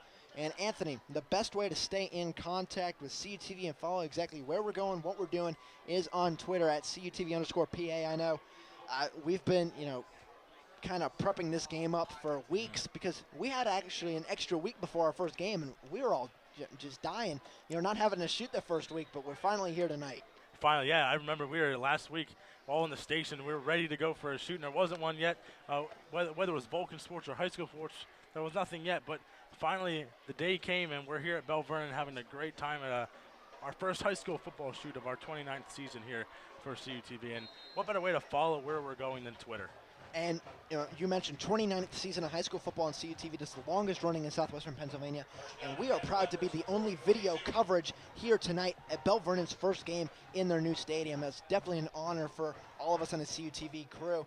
As Fine hands it off to Durgan. He's going to be tackled after a gain of about maybe 6-7 yards. Gets to about the 29-yard line. And a good run by Durgan. Another good handoff to the outside. And it just keeps running. Once he finds a lane on the outside, he can really turn it up and gain some pretty good yards before the defense can catch him. And when he goes to the outside, he's been working really well. But when he tries to go up the middle, he's plugged immediately. And now another handoff for Bel Vernon. And there's going to be a flag. We'll see what it's going to be here. This is a long run for Durgan.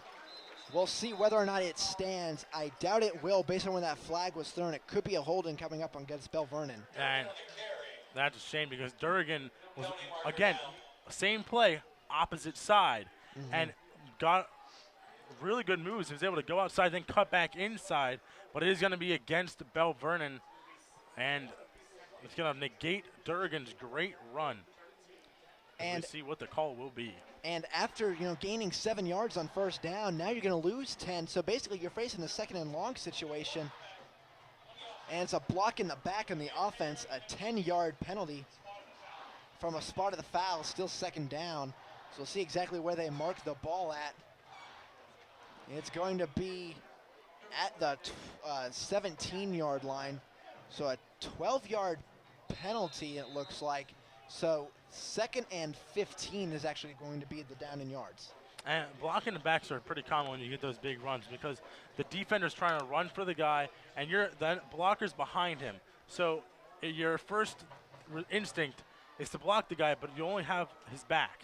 And you just put your arms out and you just push him over. And that's how you get those blocking the back calls that are so costly on those running plays. Fine, gonna have a screen pass here, complete to Bel Vernon's receiver. He's got some room down the field, and he's gonna be tackled just about the first down marker. We'll see if they give it to him. And it looks like they will not, I believe. Looks like they're gonna mark him a yard short, so it's gonna be 3rd and 1. Yeah, good job by Philip Taylor there. It ran into Luke Durgan, actually, so he wouldn't get the first down. So his own teammate kind of hindered him from getting that first down. But nonetheless, a good run by Philip Taylor, the senior there on Bel Vernon. Fine, in the shotgun. 4 receivers going to keep it himself, go with the middle. And he got it, still driving forward. There's going to be a flag late in the play. Let's see who this goes on. Where that was thrown, I actually don't know who this could go on because the play was going on and there was a scrum down there.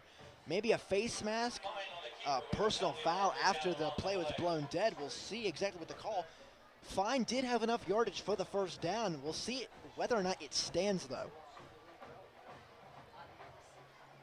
As the referee comes forward to make the call. They're moving it back. Moving it back. It's a first down personal foul on Bel Vernon. So the first down stands, but Bel Vernon is moved back 15 yards. So 1st and 10 from the 19-yard line. So Bel Vernon, it's good, but it's bad at the same time. And looking at the replay, I'm not exactly sure where the personal foul happened, but could have been taunting. It could have been anything. Anything. I didn't see anything either that caught my eye. Could have been away from our camera view on that play as well. The player might have said some choice language, and the ref heard it and had to throw the flag. You never know. Screen play for Bel Vernon again on the outside. That's going to be a first down and more. Going to the outside. And pushed out of bounds about the 36. And there's another flag for blocking the back. Definitely. The Bel Vernon coaches in front of us are not pleased right now. They looked up to see if there was a flag, and there was one. We'll see how far this puts them back. This probably will be a first down no matter what, but where are they going to be at in the field? They're definitely not going to be in Trinity territory. They're going to be in their own field. And it looks like the flag was thrown at about the 46-yard line there. And so if it's right from the spot of the foul with a block in the back, they'll move it back 10 yards to probably around the 38-yard line. And we're going to see, like I said, it should be a first down. Personal foul on the offense. 15-yard penalty. Another personal foul, not blocking the back. So completely different there. I don't know what happened here on this play. As we see the great run there. Yeah, we see the great catch and run from Powell. But this drives, basically that was only a 12-yard gain on that play instead of the big gainer like we saw. Bel Vernon is getting hit hard with these penalties as of right now. Still getting first downs, but not moving down the field as fast as they want. There's another penalty on the field as well. Penalties are flying right now. There's 6:57 left in the third quarter still. We still have another quarter to play at this point. Lots of laundry on the field, Zach. Lots of laundry. As the refs we see are still discussing what they want to do with the flag that has been thrown. And this could just be for the refs to figure out where to mark the ball, just like a timeout sort of thing. Another score update going on right now. Uniontown and West Mifflin, Big Ten conference foes for both of these teams, tied at 7. That's actually a little bit surprising. West Mifflin did have a down year last year, but Uniontown, I don't believe, won a game. And they are very close. They actually did win one game. They are very close with 10:21 left in the fourth, tied at 7 with West Mifflin. Another sideline warning, this time going Vernon. against Bel Vernon. Again, actually, that was their second time that they had their sideline warning. So lucky Bel Vernon not getting an actual penalty there because it happened in the first half as well. And now Durgan gets the handoff to the outside. He's going to be tripped up and brought down about the 32-yard line. That's a gain of 6 on the play. Will bring up 2nd and 9. And good job by the defensive stand there by Garrett Bryant, the quarterback, playing, I think, linebacker for Trinity. Good play by him to trip him up on that play, only get a few yards. 2nd down and 8, 6:25 to go. Fine, handing off. No, he keeps it himself. He's going to go at the middle, and he's tackled down about the 39-yard line. Gain of 6 will bring up 3rd and 2. I like that play where he fakes the handoff to Durgan, but then as you see here, takes it himself, fake it to Durgan, get everyone to think that Durgan has the ball, but keeps it himself and gets down the field. So it's the 3rd and 2 on the 39. And this is a big conversion here, and you have to make sure, if you're Bel Vernon, don't get any penalties on this, because even if you get the big yards, you could be coming back again. So 3rd and 2. Low snap. Fine's going to be tackled, and he will not convert the 3rd down play. Maybe a gain of a yard. It'll be 4th and 1, and I would not be surprised if we saw Bel Vernon punt the ball away. Yeah, this has not been a great drive for Bel Vernon with the penalties, and now that botched snap. Definitely want to get the punt team out there so no further damage could be happening there. So Trinity will definitely get the ball back on this this play. And Trinity back to return. Looks like number 26, Tyler Denman. He's a running back, kicking is for clearance. Always have to watch the fake, though, with this short yardage, but it's a dangerous situation in the territory. There's a man splitting out wide. Trinity has to be aware. And Verclaren is going to punt it away, though. Denman going to come up, let it bounce. Trinity has to be aware. Trinity fields it. That was a dangerous play, because if he let that one fall between his hands, Bel Vernon could have pounced on it, and it would have been their possession. And Jared Emmert with that dangerous play there. As we're going to look at our Facebook page here, California University Television. Like us on Facebook. You look through, we have all our Throwback Thursday pictures up there. I love looking at them, not being with CUTV. This is my second year here, so. But like us on Facebook. We want to be your friend. We want to hear from you how we're doing. Yeah, just like the great Jim Nance of CBS Sports always intros into his game. Good day, friends. Let's call you friends. Come like us on Facebook. As Trinity will start their drive, 4:55 to go in the third quarter. Bryant under center, man in motion. Handoff up the middle. And there's a little bit of room, maybe a gain of 4 yards on second effort. A great run there by the Hillers. Yeah, great second effort there by, looked like Hull on the carry on that one. And Trinity just stood behind him and pushed him forward through the Bel Vernon defense there to get that second effort. Good effort by Trinity. And I'm surprised we're not seeing Joey Caroli much more in this game, because Caroli had a great run, early in the game, and then DeJour Hall has been in there a lot of the time. Caroli is down on the sideline. I do see him.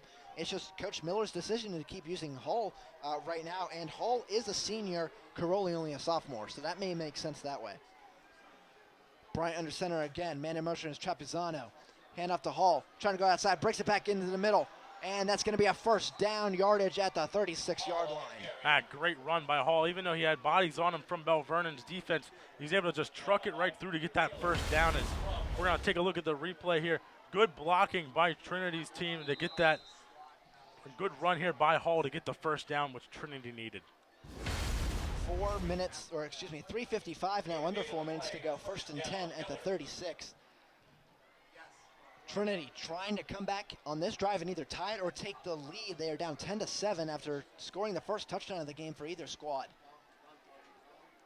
Bryant hands it off to the fullback. That's up the middle. That looks like that's Denman. No, that is Durig. That's a big handoff, but there's a penalty flag in the backfield. There's a penalty flag, but that's a great run by Josh Durig. Nobody on Bel Vernon's team knew that they were going to go to the fullback. He was really close to the line of scrimmage. It is going to be holding against Trinity. However, I did like that play call there for Trinity to go to the fullback. Really caught Bel Vernon off guard. As we see here, the play, not sure exactly where the holding call was, but another good effort there by Durig. And it looked like it may have been at the beginning of the run. There looks like there was a Bel Vernon player kind of twisting his body a little bit, maybe being held on the play. And right now, Thomas Jefferson leads Ringgold 20-8 in Big Ten Conference play. That was a huge matchup, probably the matchup of the night in AAA overall. Just the way those two teams always battle each other year in and year out. Brian going to hand it off to Hall, and he's stopped by the Bel Vernon line. A big play there to stuff the scrimmage. Wow, Bel Vernon had so much momentum on there. They're trying to pump their crowd up. Literally, Hall ran into a brick wall, as you see right here. There is nowhere for him to go other than right into Bel Vernon's number 56, Logan Petrosky, the sophomore, 6'1" sophomore there, had nowhere to go but into his arms, and he just plastered him to this new turf. So it is 2nd and 22 from the 24-yard line. Need to get to the 46 if you want to convert first down yardage. 2:35 left in the third quarter.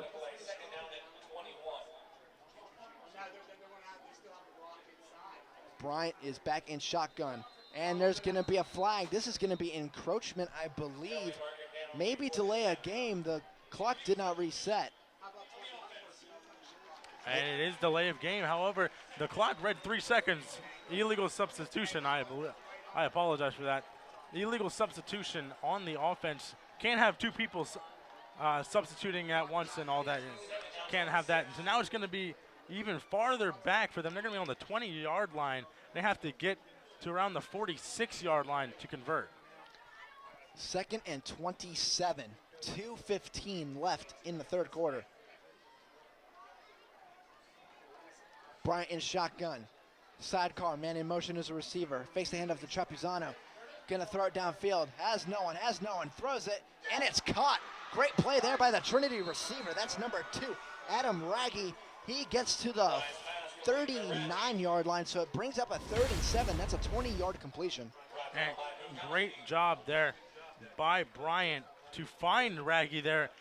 He was struggling, as you saw there on the replay, and finally finds Raggy as he was scrambling to get away from the Bel Vernon defense.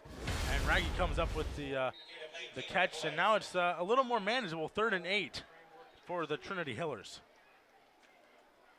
And they are calling it 3rd and 8 in the scoreboard, but it looks more like 3rd and 7 based on where they have the down marker and where the referees were placing the ball. So about 7 3/4 yards needed here on this 3rd down. 1:56 on the clock. Throws, and it's complete. Trapuzano gets the catch, and he's in the Bel Vernon territory down at the 42-yard line. And Big there's a catch flag.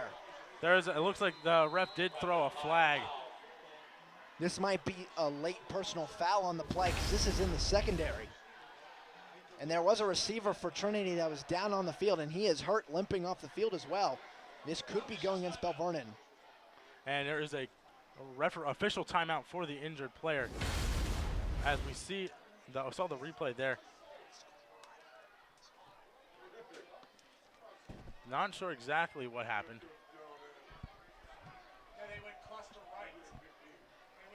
It looks like Trinity may be, or excuse me, no, I saw Trapuzano out there. I did not see Bryant go out. I thought they were going to be punting, but it is 1st and 10 from the 42, 1:49 left in the 3rd quarter.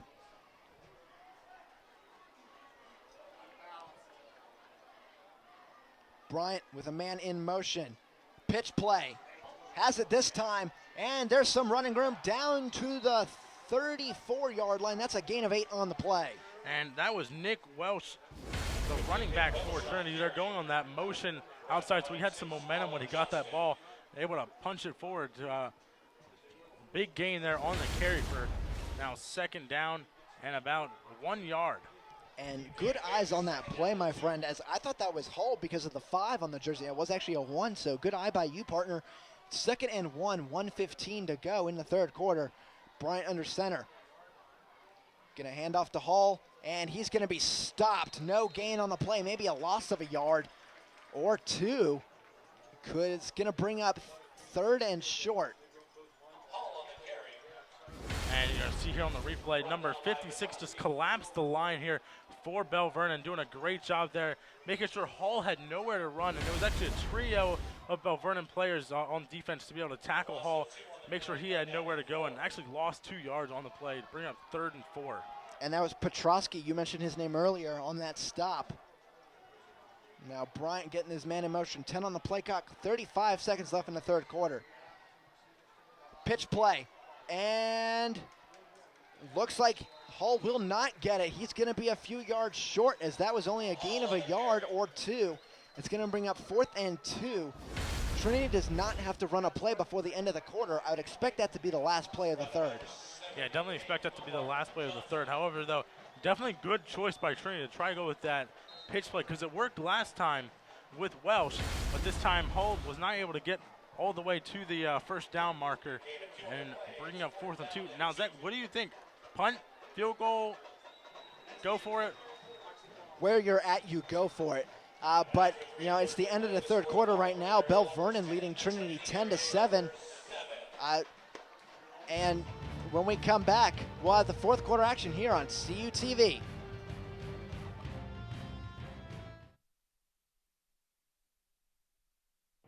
Don't miss your chance to catch the best pro wrestling on the planet. Ring of Honor returns to the Pittsburgh area at the Convo Center at Cal U.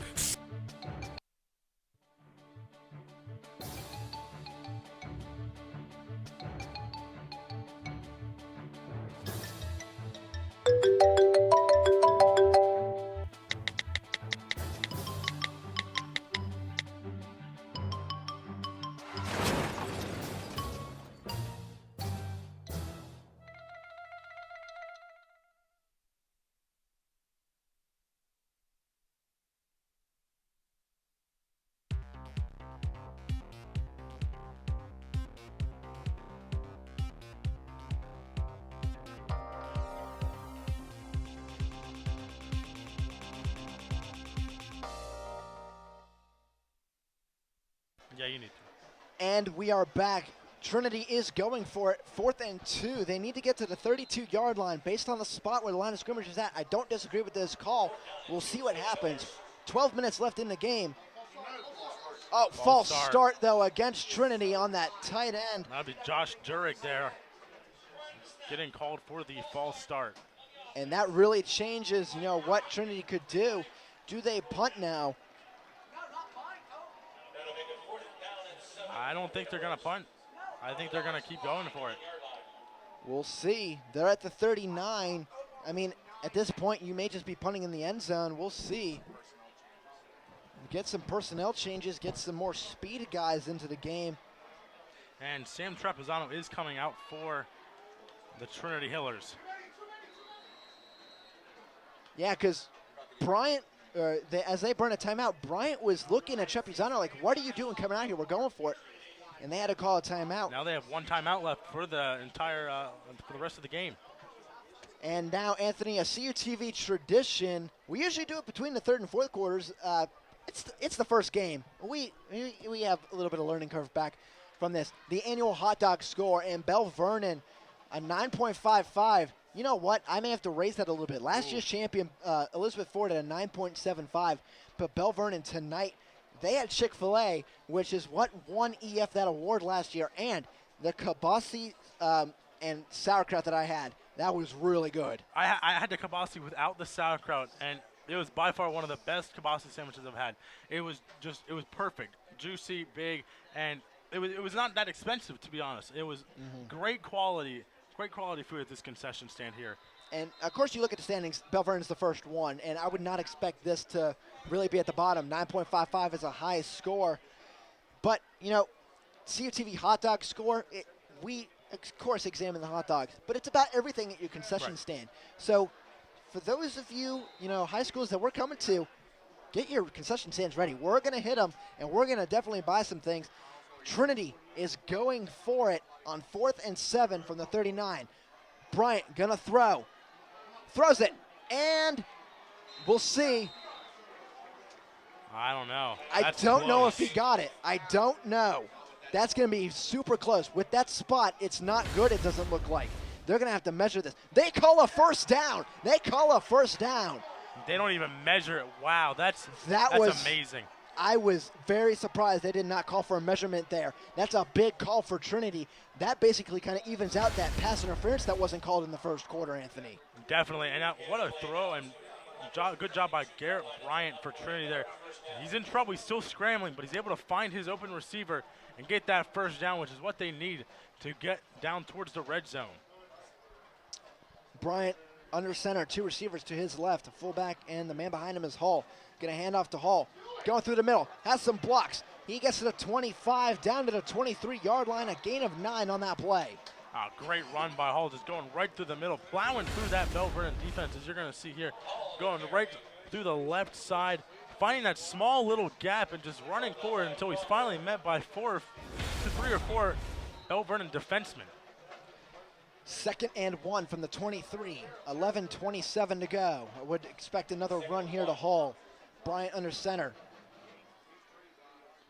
Gonna hand it off. Hall up the middle. He gets the first down and more, down to the 21. Just enough for a new set of downs. And another great run by Hall. Looks like he was gonna go left as he goes left there, but then cuts back right, trips up a little there on his own shoe, but ends up still getting that first down. Hall doing a great running job here today for Trinity. Unfortunately, we don't have his personal stats in front of us, and we don't have those readily available. But he is doing a really good job running tonight. And another big score, a team we're going to be seeing later in the year. Mount Pleasant just beat McGuffey in overtime, 30-23. That game will be on PCN against Washington High School. Hall on the handoff. He's stopped. Actually, excuse me, that is number 15, Nick Welsh. He is stopped. That's a loss of 3 yards. And Bel Vernon knew that was coming. Trinity has been running the ball consistently so far, and just another regular handoff. And what a great form tackle there by number 64, Bel Vernon. That's Trevor Gush. Perfect form tackle. Get low, drop your knees, wrap him up, and just plant him into the ground. Great tackle there by Bel Vernon. And another update from the Big Ten. Laurel Highlands beating Elizabeth Ford 42-20 in the fourth quarter. Laurel Highlands, a surprise team last year. They're continuing what they started last year, momentum into this season. Handoff to Hall. He is going to be stopped, maybe a gain of a yard, if that. It's going to be 3rd and 13, it looks like. They're not going to give him anything. Yeah, and again, Bel Vernon is ready for these run plays. Trinity has ran run plays throughout this entire drive to get to where they are right now, and even to get the first down, other than that one pass play they had. I think it's definitely time that they look for a passing play, because Bel Vernon is ready for any and all run plays they've come up with so far. And Nick Welsh had to sub in for Hull because his helmet came off, and the rule is if your helmet comes off, you have to sit out one play. Bryant, 3 receivers to the left, 1 sidecar, that's Welsh. Bryant gets a snap, rolls to his left, chase from behind, he throws it deep, and it's out of bounds. That will bring up 4th and 13 from the 24-yard line. This would be a 41-yard field goal. Can Trapuzano kick it from this distance? You are basically right in the middle of the field. Do you believe he could get it there to tie this game up? I don't know. They were warming up there, so definitely possible, as it does look like we are going to have a field goal as the tee comes out for number 6, Garrett Bryant. He's going to hold the ball for Trapuzano. He's in a perfect position, right center of the field. This is no wind, perfect position for this kick.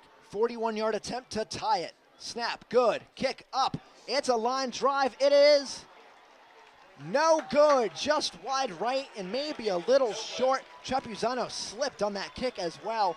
If he didn't slip, he may have been able to get it up there. And you'll see the replay here. He's going up and boom, loses footing as he kicks the ball. Looked like a little Charlie Brown play as he lost his footing and fell right on his back. And I was actually worried about that when we were talking before with the rain and the field being slippery. I was worried if they kick a field goal and they're going really hard at the ball, they may slip and lose their footing and fall flat on their back. And it's exactly what happened on that play to cause Trapuzano to miss the field goal.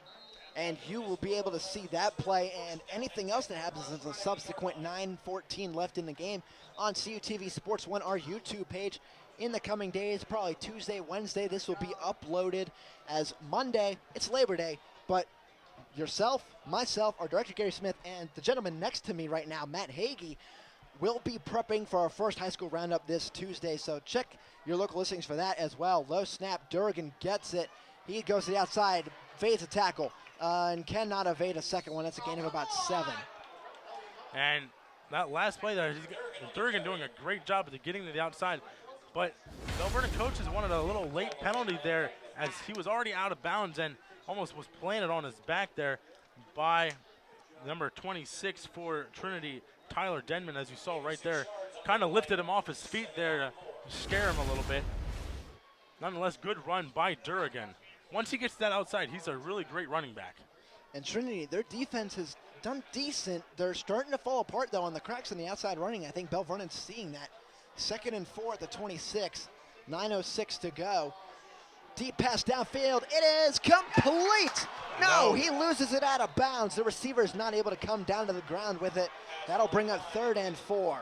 Wow, that would have been an amazing catch. That would have been a highlight reel play for sure if he would have come down with that ball. Great pass, and definitely had it in his hands, but then once he hit the ground, he just lost control of it. And his feet are, in high school you only need to get 1 foot down, but both of them were in, so it would have counted had he completed that catch to the ground.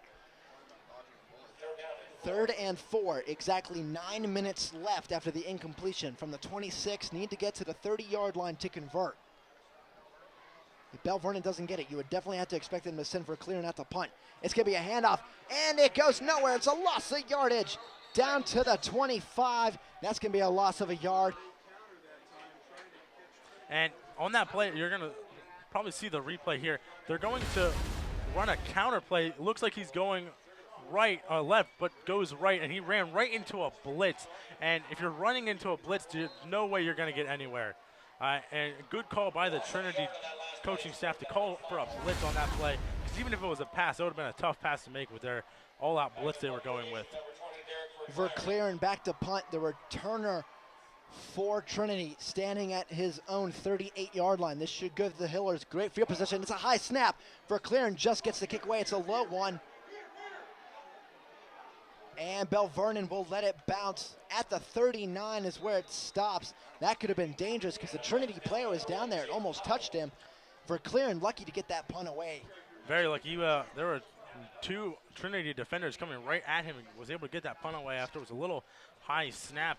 Nonetheless, got the good kick away. But you can also check our CUTV streaming on cutv.calu.edu/live if you want to watch our programs online that we're airing on our television station. Great way to go watch that online. If you can't get to television, get right on your computer, find it right there. I use that when I was watching some of the basketball games we had last year. I would watch it online. It'll be 1st and 10 from the 39. Bryant under center. He's going to hand it off to Hall. He's going to go to the outside. He has some running room. There's going to be a flag, though. There's going to be a holding penalty as he's caught down from behind, but there's going to be a penalty on Trinity on this play. This will come back. That's a shame for Trinity because it was a great run by Hall. Got to the outside and just kept going and was finally brought down. But, again, here's going to be the call from the referee here. And it is holding against the Hillers on that one to negate that run as we see the replay here. Good run there. But then you see there number 57. Number 2 for Bel Vernon kind of flailed his arm, and that's what drew that penalty. Good job there, Noah Bukowski for Bel Vernon to draw that penalty. And a quick update. The two teams we're going to see next week, Penn Trafford at Connellsville.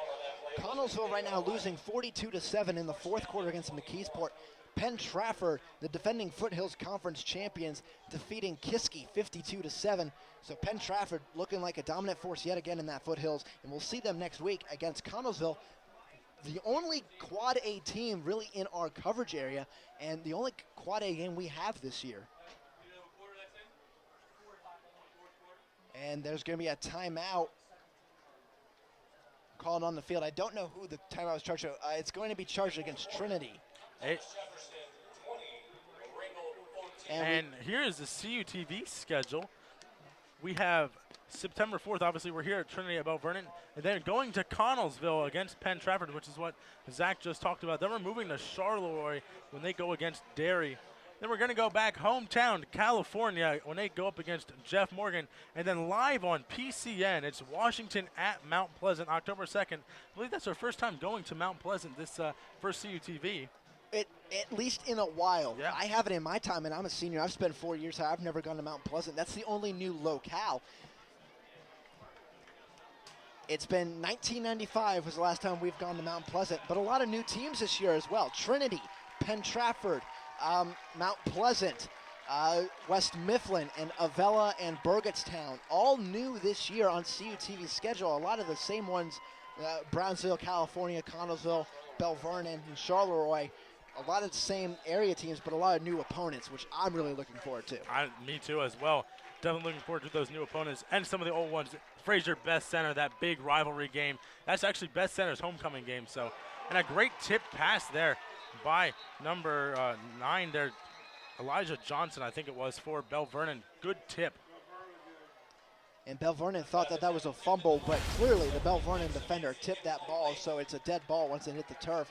You see right there as number 70 for Bel Vernon went to grab it, but it ended up being, I believe, number 17 for Bel Vernon thinking he could. Mike Samancic. What a good tip. Got leapt up there to swat that ball away. Good job by Mike Samancic on that play. 2nd and 21, 7:48 to go. 2nd down and 21 to go. Bryant back to throw. Has the angle route, but Hall is met immediately. Gets about 3 yards on that play.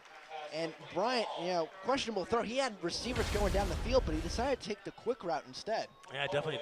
Tyler Denman was actually wide open, number 26 for Trinity was wide open. Didn't see him. All he saw was Hall going down the field and just try to throw it to him. Definitely want to look for your options as well, just in case you may have some other good options to throw it to.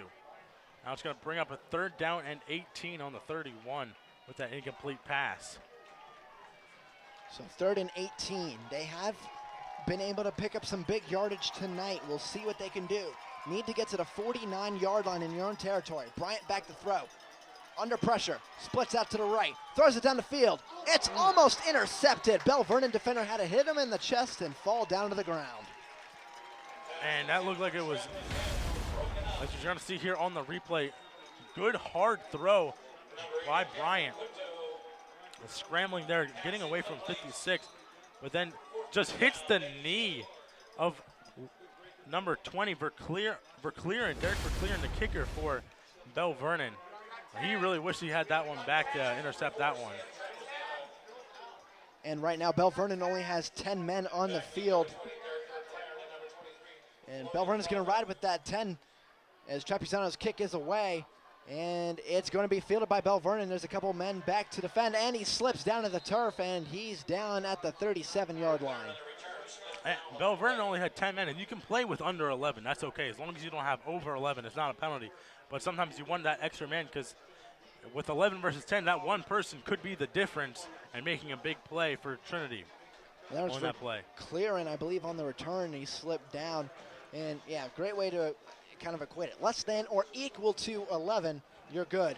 As we look at our upcoming broadcast, next Wednesday we have our first soccer game of the year, a men's soccer team for CalU. Then next Friday, high school football PT at Connellsville. And then the first CalU game on TV this year, Cal versus Bloomsburg at home. Tomorrow, I will get to that in a second. It's going to be a hand. Fine keeps it himself, gains about 6 yards. But Anthony, I'll get to that. Yourself and Matt Hagee, along with Gary Smith, our director, and Allison Steinheiser, our former GA, who is also here helping with us tonight, are going down to Virginia to cover CalU's opening kickoff. Wrong sport, I'm still in basketball season. Kickoff with Virginia State in Virginia. And it looks to be like a really good matchup between Virginia State and CalU. It's going to be only on the radio, 91.9 FM WCL. You can tune in at 1 o'clock to hear that game. And that's going to be a gain of about 2 yards on that play. So 3rd and 2 with 6 minutes left. Good job, Trinity's defense. They're collapsing on to the running back there for Bel Vernon, just collapsing that, had nowhere to go except right into their trap. And it looked like actually Fine was trying to pull that ball back out to run outside, but Durgan kept it himself. That was actually a blown play. It led to a small gain. 3rd and 2. Handoff up the middle. It is going to be good for a first down. Just outstretched the arm to move the sticks 1 yard past where they needed to be. Good job, Luke Durgan, just punching through that line of scrimmage there. Never stops his feet from moving, as you see right here. He's got people on him, and those legs just keep moving until his knees finally hit the ground. Good effort by the senior Luke Durgan. And that was actually Ben Cole, the fullback, not Durgan. So Cole, that's the first time we've called his name tonight, getting involved in the offense. Usually a linebacker, but he's in the fullback position. Now Fine going to keep it himself. He has some running room. He's to the outside, breaks some tackles, spins around and down at the 35-yard line. 36, excuse me. Great choice by Mike Fine, keeping that one himself, finding some running room, and just goes to town on that defense, finally getting some yardage there. As you see the replay, fake handoff to Durgan, gets the outside, which is what he wanted to do that one time. Finally gets to do it this time, jumping over some hands, finally coming down at around the 35-yard line. And a huge update right now, Anthony, in the Big Ten. Ringgold up 21-20 on Thomas Jefferson, I believe late into the fourth quarter. We'll see how that one turns out. 4:45 left here at Bel Vernon Area High School. And it's going to be a handoff. No, Fine keeps it himself again. A great play fake there by the quarterback. And he plows over defender, and he's knocked down about the 28-yard line. Same play, different part of the field. Instead of going right, he goes left, as you see there. Faking the handoff again to Durgan as they sucks all those players into Durgan, and Fine just goes himself to the left side and gets some decent yardage at the 2nd and 3rd at the 29-yard line. And you know what? If I was Trinity's defense, I'd keep a man on Fine and a man on Durgan and see what happens. Here's a throw down the field. It's incomplete. So that's going to bring up 3rd and 3. We'll see how that affects play calling here. And we'll see the replay. Fine. Instead of throwing a pass, he had a receiver there, but Trapezzano, great coverage there. And it did look like Trapezzano was a little early, though, getting to that receiver. So it made it so he couldn't catch the ball. Don't know if that could have been a pass interference or not, but nonetheless. Maybe incidental contact. Yeah. Handoff up the middle. Cole, he will not get it. He's going to be about a yard short. And see what Bel Vernon does. Do you kick the field goal or do you go for it? I would assume you go for it. 4th and about 1 on the 27, 3:50 to go. If you get this, you may, start icing this game. And great wrap-up by Robert Nelson, the junior, their junior tackle there. Did a great job wrapping up fine, and it looks like they may end up going for this one.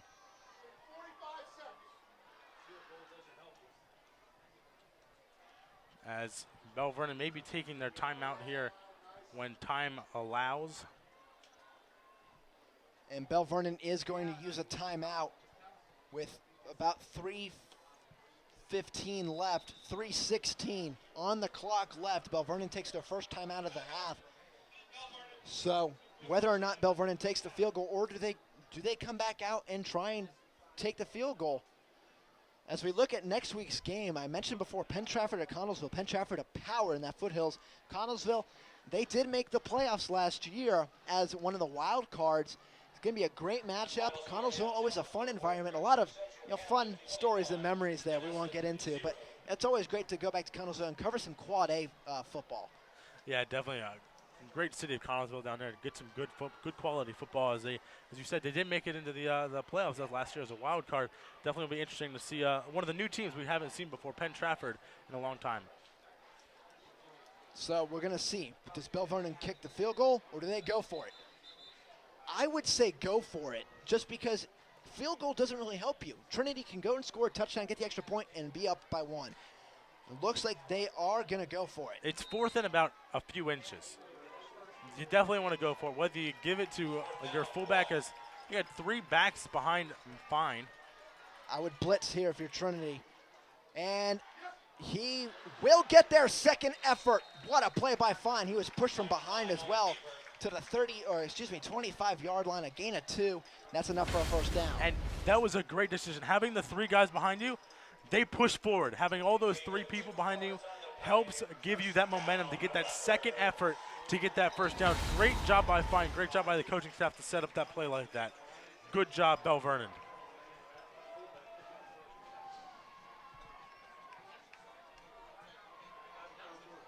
Fine with the ball. Gonna hand it off to Durgan. Blocking to the outside. Durgan keeps going down to the 11. Down to the 16. That's a gain of 9. And great job by Durgan, but even better job by the blocker here. It's going to be number 58, Cody Williams, doing a great job blocking so Durgan can get around and cut up into the middle of the field and get that first down. Well, 2nd and 1, almost a first down. But remember, the last time Bel Vernon was this close, they fumbled in the end zone off the hands of Durgan after he tried to stretch too far. Fine. Waiting in shotgun. He's waiting till the play clock reaches about 1 or 2. Now he's going to throw. Has a receiver. And it is incomplete, but a pass interference in the end zone. That puts it at the 1-yard line. Yeah, definitely not a smart decision there by the Trinity defensive back that time. Try to just go up for the ball. Don't push the guy out of the way to get the ball. Definitely just go up yourself, try to get the ball, try to bat it away instead of pushing the players. We're going to see this pass interference call against Trinity. Pass interference against the defense. Half the distance to the goal. That'll put him at about the 7-yard line. As you see here, just pushes them out of the way instead of trying to go up for the ball. That was Sam Trapezzano for Trinity. Maybe still a little frustrated from missing that field goal. They could have tied it before. 2:12 left. Clock did stop because of the penalty. 1st and goal from the 8. Fine keeping it. He's going to keep chugging along after getting tackled down to the 4-yard line. A gain of 4, 2nd and goal. And great job by the quarterback, Mike Fine. Doing a fine job actually chugging through it as he keeps those legs moving even though there's people all over him. And we have a final in the Big Ten. Laurel Highlands defeating Elizabeth Forward 49-28. So Laurel Highlands, just like they did last year, starting out 1-0. Starting off with an opening kickoff return for a touchdown. And you can see the highlights of that game on High School Roundup as we film it on Tuesday. And now, Fine going to keep it himself. He's going to get into the end zone. Bel Vernon up 16-7 now, pending the extra point. Trinity seems like this game is really out of their reach now with the double-digit lead. And why not? Mike Fine just taking it himself again, faking the handoff to Durrigan. Once again, having the defense fooled and just plowing through the defense there. No match for Tyler Denman, the senior for Trinity. Denman was holding on for dear life, but Mike Fine saw the end zone, wanted the end zone, and got the end zone for the touchdown. For Claren on to attempt the extra point, which would make it a two-score game. Well, it already is a two-score game, double-digit lead, and it is good. 17-7 the score. 1:25 to go. We will take one final break and see if Trinity has a pocket full of miracles with them tonight. See if they can come back and take away victory here on CUTV.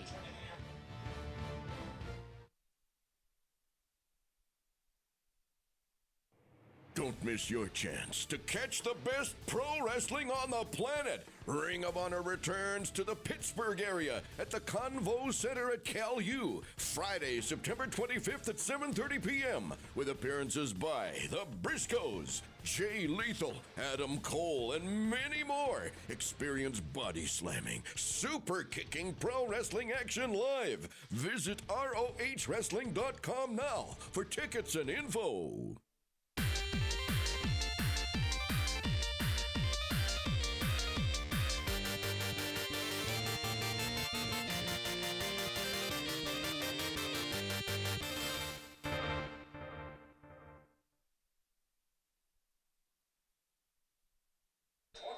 And we are back. Derek for Claren ready to kick off for Bel Vernon as they have a 10-point lead, 1:25 to go. And yes, before the break, I said a pocket full of miracles. That's what Trinity needs right now. They're going to come back and try and tie this one or win. For Claren, a squib kick just rides the turf down, fielded at about the 15-yard line. Trinity trying to return it, and he's going to get stopped. Flag on the play.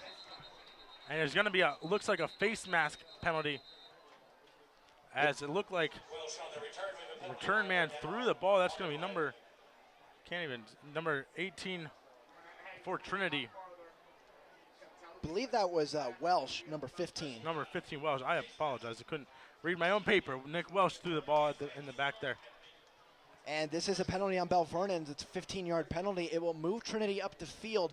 Whether or not they can move the ball well enough, though, crazier things have happened. I mean, look at TJ Ringgold. TJ was up 20-8, and now they're down 21-20 as our last check. That was late in the fourth quarter. And you got a good running back in Hall. If you want, he can either catch the ball or run it. Definitely have options here for Trinity to get this touchdown. Bryant back to throw, under pressure. And he's sacked. You can't take a sack there if you're Bryant. You have to at least throw the ball away. Give your team an opportunity from the original line of scrimmage. Don't move back. It's a loss of about 10 yards on the play. And you see here, Bryant nowhere to go. Finally, number 54, Bel Vernon, gets in there, and that's Naquan Dixon showing him who's boss and puts Bryant on his back. Bryant ready to throw. Throws it, and it's incomplete. Just led his receiver too much, and his receiver, Denman, actually came up limping a little bit. It looks like he may have twisted an ankle there. Yeah, may have twisted an ankle as he was running that route to try to catch the ball. Might have been why he missed that catch there. 3rd and 18, 49 seconds to go. Trinity down to 2 final plays, most likely, unless they're able to convert and keep moving down the field. They need a big chunk of yardage on this play alone, and then another big chunk on a long play to try and get them in the end zone quickly. 49 seconds, 3rd and 18. Bryant in the shotgun. Back to throw. Going down the field. Has a receiver, Trapuzano, but he drops it. It goes through his hands. If he caught that, if he broke to the outside, he had a lot of room to run. Yeah, he definitely did. And good job by Bryant keeping his time, staying in the pocket, and just went right off the hands of Trapuzano, off the fingertips. Now 4th and 18, got to go for it here. Make it. You stay alive. Bel Vernon can run that clock out with Trinity only having 1 timeout left. Bryant in shotgun, 4 receivers, trips to the right, a side corridor is right as well. Back to throw. And he's under pressure, escapes to the left. And he's gonna be sacked from behind. That's gonna be no loss on the play, but it's still a turnover on downs, and Bel Vernon will win their first game at their newly renovated James Ware Stadium on the Golden Turf. And great job by Bel Vernon on that defensive stand. Not letting Trinity get anywhere down the field. Good defensive stand by Bel Vernon, coming up with this win after the 39 seconds expire. And if you are interested in seeing Cal Vulcan football coverage on CUTV, Bloomsburg at California, our first broadcast next Saturday. It's Cal's home opener. Tentatively, it is scheduled to be live at 1 o'clock on calvulcans.com as long as we are able to configure that and make it all work. As Bel Vernon takes the knee to run out the clock, they'll need to do it one last time. And if you're not able to watch that live, it'll be Mondays at 6 and Tuesdays at 4. You to be able to watch on CUTV. Or you can always come to Adamson. Great environment for the home opener against a really tough nationally ranked team in Bloomsburg. So one final play here to run out the clock. Fine, just going to wait. Actually, no, they do not have to run a play again based on the way the play in the game clock was. Anthony, a great game. Bel Vernon just a little bit too much offensively and defensively for Trinity. Trinity just couldn't get anything going. I did like how Trinity was playing the game, though, for a while. They played very, very smart football. They actually had some really great running in Welsh and Hall. Liked how their defense was playing as well, too, against Bel Vernon, forcing some turnovers. But Bel Vernon's offense, they stood tall today. Mike Fine did a great job behind especially with the with the option plays and faking out defenders. Very good job there. If he can keep doing that all year, Bel Vernon has a chance to be really good, as if their defense can stay the way it did. That's the end of our first broadcast this year, 29th year in high school football. Next week, we'll have Penn Trafford at Connellsville. Until then, thanks for watching. For all of our CUTV crew, Anthony D'Agostino, I'm Zach Prosba. Good night, everybody.